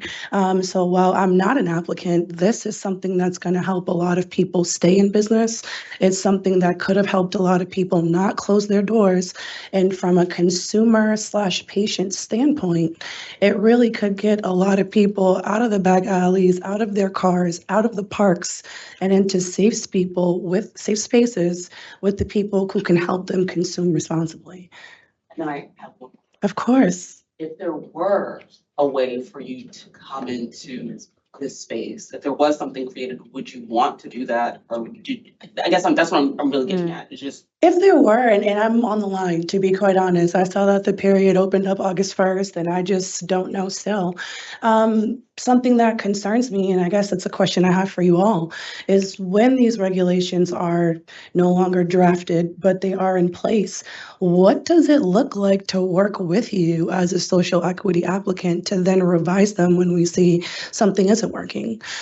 Because the conversations that I have behind closed doors, being a social equity applicant just seems like you get strapped up to be on the front line, but it doesn't really seem like you've got the weapons and you're not really prepared to do the job. So you're kind of like a lab rat. Like, let's put you out in front and see what happens so we can fix it just in time for you to close and someone to scoop up everything you've built in a liquidation sale, and then they can take it to the finish line. And that doesn't really seem like a reason why I would want to get involved in this program, to be quite honest. I see the good that we're trying to do, but the road to hell was paved with good intentions. Go ahead. Because when you said you weren't an SCP or I assumed that you didn't qualify. So it's my choice. It's my choice. And I would hope, as a woman of color where I live, that I would qualify, and what I've been through and what has happened to me. But I still just don't know if it's the best thing to do, even at this time, even at this podium. But I'm hoping that you guys get it right. Yeah. Thank you, Chair. Thank you so much. And I still don't know which side of the coin you came down on the cooling down space. I think that there needs to be a place for people to come, a way for people to cool down. A room per se, we had one, and I liked having that room in case I needed to go sit down with someone, with the cannabis nurse, to really walk them through, hey, what did you consume? What did you have? What can we get you? We had products on site called Soft Landing that were supposed to help. Can you talk about that? What are those? Soft Landing, it's a product we worked with Alice and Eli, great family. It's a product that they were trying to get patented to help combat the reactions of cannabis. If you were to overconsume, and I use the term loosely, but this really helped to, I don't know, bring you back to a baseline. And it's something that we had accessible for free at all. Find it helpful? I did. Even would you recommend we put something like that as an option? I think that you should consider it. I think that's something that as someone who's lived, talked the talk and walked the walk in this space, you say that's helpful to have that. I think having it there for somebody who needs it is better than not having it there. That's what I'll say. But I think being able to offer people water, right? Food, things that we know help to bring you back to your baseline. These are things that we also do in our bar space. Like, I know regulations in and out. I have to stay afloat and pay my mortgage, right? There's a way for us to consume all of these things safely. And even if we wanted to mix them all, we're adults. How do we get adults to live and enjoy their lives responsibly? Because just because the commission says no doesn't mean they're not going to do it. And I thought this was about public safety. That's what I'm the most concerned about. Interesting. So that was my last question. I know I have another question for you. So you mentioned having nurses available at the beginning. Mm-hmm. What shifted? Well, at the beginning, to be quite honest, as we're a Black business in the middle of Harvard Square. Like, God forbid somebody gets sick or falls. I just wanted to make sure that any way that we can make people safe, that they were, right? Because And I very much still consider diaspora to be my home. If I invited you into my home as a first-time consumer, I want to make sure you get back to your home the same way you came here. So what can I do to make sure that we have a good time and you get back to where you came from? And so for us, it was like a saying, an event wasn't a good event until the next day. When you read the news and you got all the group chats and everybody got to where they're going, that was a great event. What led to this? Like they weren't available. I don't necessarily think that there was. We started to do more and more events. It became costly, to be quite honest, to pay these people to be on site, especially after your 20th, 30th, 40th event, and all you had to do was give somebody some water and some food. When we You found that was sufficient to give the water and the food. I did. It helped the majority of the people. And how often did you employ the soft landing that? Soft Landing was probably there for our first 30 events, and we had them as a booth. The actual creators of the product were there, almost like vendors at our event. And then afterwards, it would just be a bucket. Oh, but you had it as an option for An option. You kept could it get there. water, you can grab that, you could get candy, you could get chips, right? Like, I trust that you know what you need, but I made it all available to you. That's interesting. Yeah. If you're all done, how many, talking about those customers who came in, at some point turned to you and said, not feeling right, bad reaction. You took them, it sounds like you had a conversation, whether you're in a back room or not, but you have a conversation about how do you feel, what did you use? Did you kind of explain what their options were? Like, hey, if you drink water, have a little bit of food, Absolutely. go try this. We have worked at a dispensary, helping medical patients and helping, absolutely, right? Really understanding how have you consumed in the past, right? Is this your first time? Are you a heavy consumer? Did you try something different? Okay, let me take this all in. If I need to, let me work with the nurse. You sit here with them and I'm gonna go grab the things. Here's the water that you need. These are the food options that you told me that you could handle, right? Like, and we're gonna sit here together. Tito said it and he's gone, but we used to do this at Diaspora. We don't have large events any longer due to lack of space, but it's actually something they still do at the bar. Do I need to call you an Uber, right? Like, do I need to call a friend for you? Do I just need to sit here with you, right? But I think there's a human component that is going to be necessary that just slapping a regulation on this is not going to cure. And so being able to really be here and talk about these things was important to me. For the rollout of these licenses, which could save so many businesses of my friends. Yeah. Go ahead. And I just want to access to capital seems to be the largest impediment in this industry for a number of reasons. Some of the testimony that I read was having the ability to partner with general applicants to be able to, what are your thoughts around that? You know, I like unregulated capitalism, to be quite honest, right? Like, I feel like you should give people the freedom to do what they think is best for their business. However, I think that we have all seen what happens when predatory general public gets a hold of an applicant who is either not well versed in business or just gets swindled. And I'm not a fan of that. Not even in the tiniest bit, to be quite honest. I have bootstrapped with Sean Hope, my partner for Diaspora. Every red cent has come from a refinance or a blood or sweat equity, and it's been challenging. And I can understand why so many people cannot do that. It's been hard, so very hard. But when you're picking a partner in business, it's no different than picking a partner in marriage. Be careful, because not everybody means you well, and I think that we know that too. But that's not up to me. That's not up to me. And I wish everybody well. I just would caution them to be careful.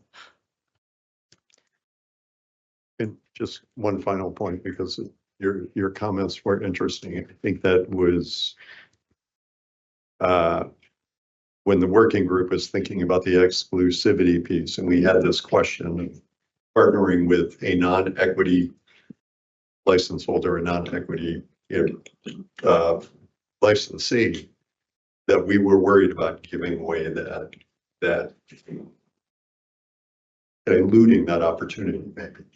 But I think when you look at social impact plans and community host agreements, there needs to be some way to weigh those.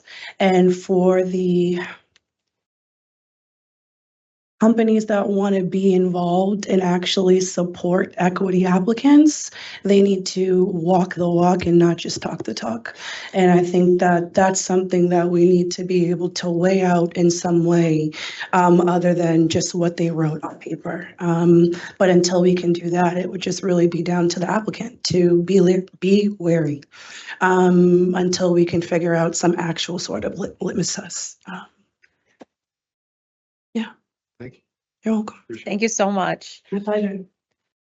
Okay. Carl Caswell, just going through these names one last time. Owen Nelson.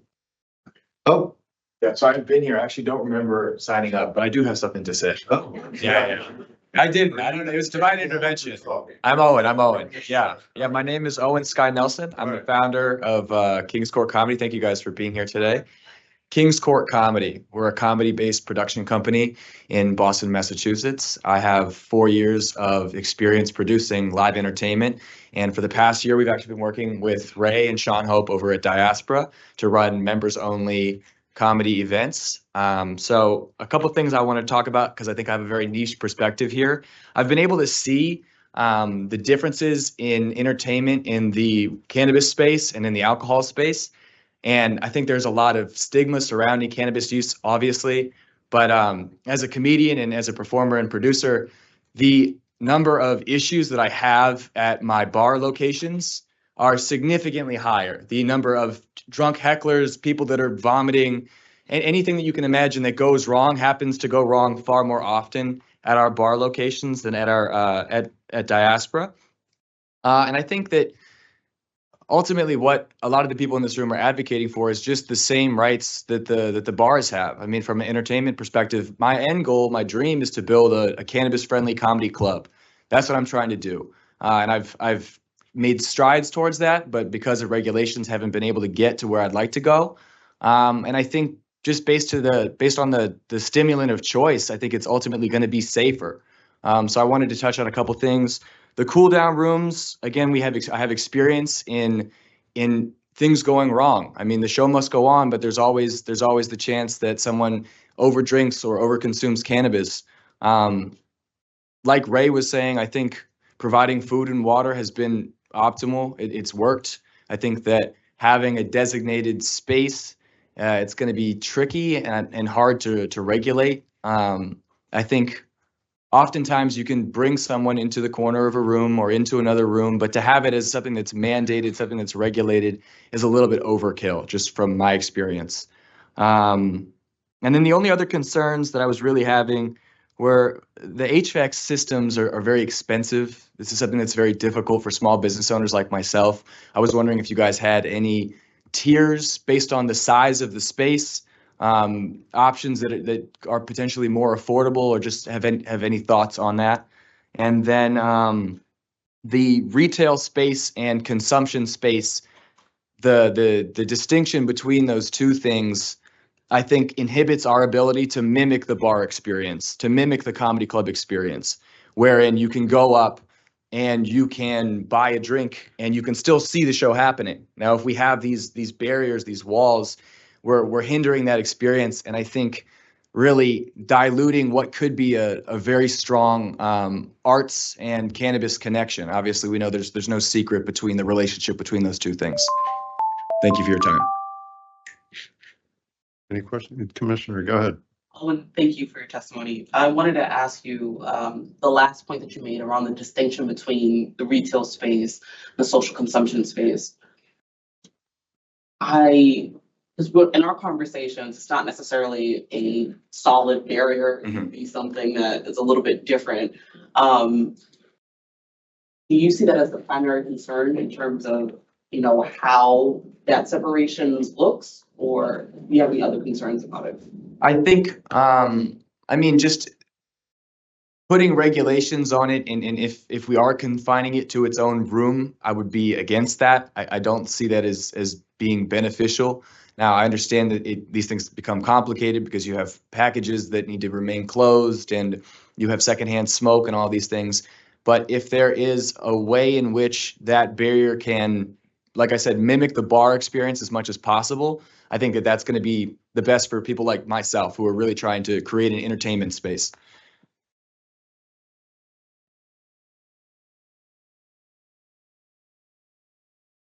Thank you, guys. Great. Have a great day. Megan Doobie. Grant Ellis. Ezra Parzabak. Okay. Got through the list. All right. First of all, we will keep this hearing open until 5 p.m. Obviously, if you've testified, you're free to go. We'll suspend the hearing right now. We'll come back a little bit later, see if some new folks have shown up. But I want to thank you all for participating today, bringing your thoughts. This makes for better policy. This makes for better regulations, and we can get your input. So we will suspend the hearing for right now. We'll finally get that lunch break. But again, want to thank all of you for sticking with us and sharing your thoughts, your ideas, and your feedback. And we really appreciate it. Yes. I have a question about how will you notify the you come to the price? Well, the best part is we don't need a quorum. So if folks need to leave, obviously we'll report anybody new who still comes in. But we'll certainly pass word around that somebody else has shown up. I mean, we've been going at this for a little under 4 hours and haven't. Couple of people have straggled in, but we'll certainly reach out to commissioners and flag and reconvene in this room. I'll be around till 5, so let's have it covered. We see the time for reading. Why don't we reconvene? Let's say 3:15. We'll see if some new ones. Okay. Then we can set a quorum is not necessary. No, because this is the hearing and we're not taking it.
Kate, if you can hear me, we will have to go through Zoom live. Oh, thank you, Bessie. All right, reconvening this hearing at 3:15. We had one individual stop by who is also submitting public comments or written testimony. Dan Berger, thank you, Dan. Not seeing anybody else in the hearing room, I will move to close the hearing. Again, a reminder, anyone seeking to submit additional comments, please email commission@cccmass.com with the subject line, social consumption regulations by 5 p.m. today. I will thank my colleagues. I know Commissioner Concepcion had to leave. Commissioner Roy, thank you for the good questions. Thank everybody who showed up in person to offer testimony today. Thanks to everybody who submitted testimony via email. Very important comments, all of them. So anything you want to add? Before we... Thank you for chairing the hearing, and thank you to everybody that's testified. Obviously, our next public meeting is this Thursday, September 11th. That will be remote. And you see the rest of our public meetings, September 29th, September 30th, October 1st, October 9th, October 23rd, November 13th, and December 11th. Obviously, all public meeting dates are tentative and subject to change. With that, I will close this public hearing. Thanks to our team, and we are concluded. Very good.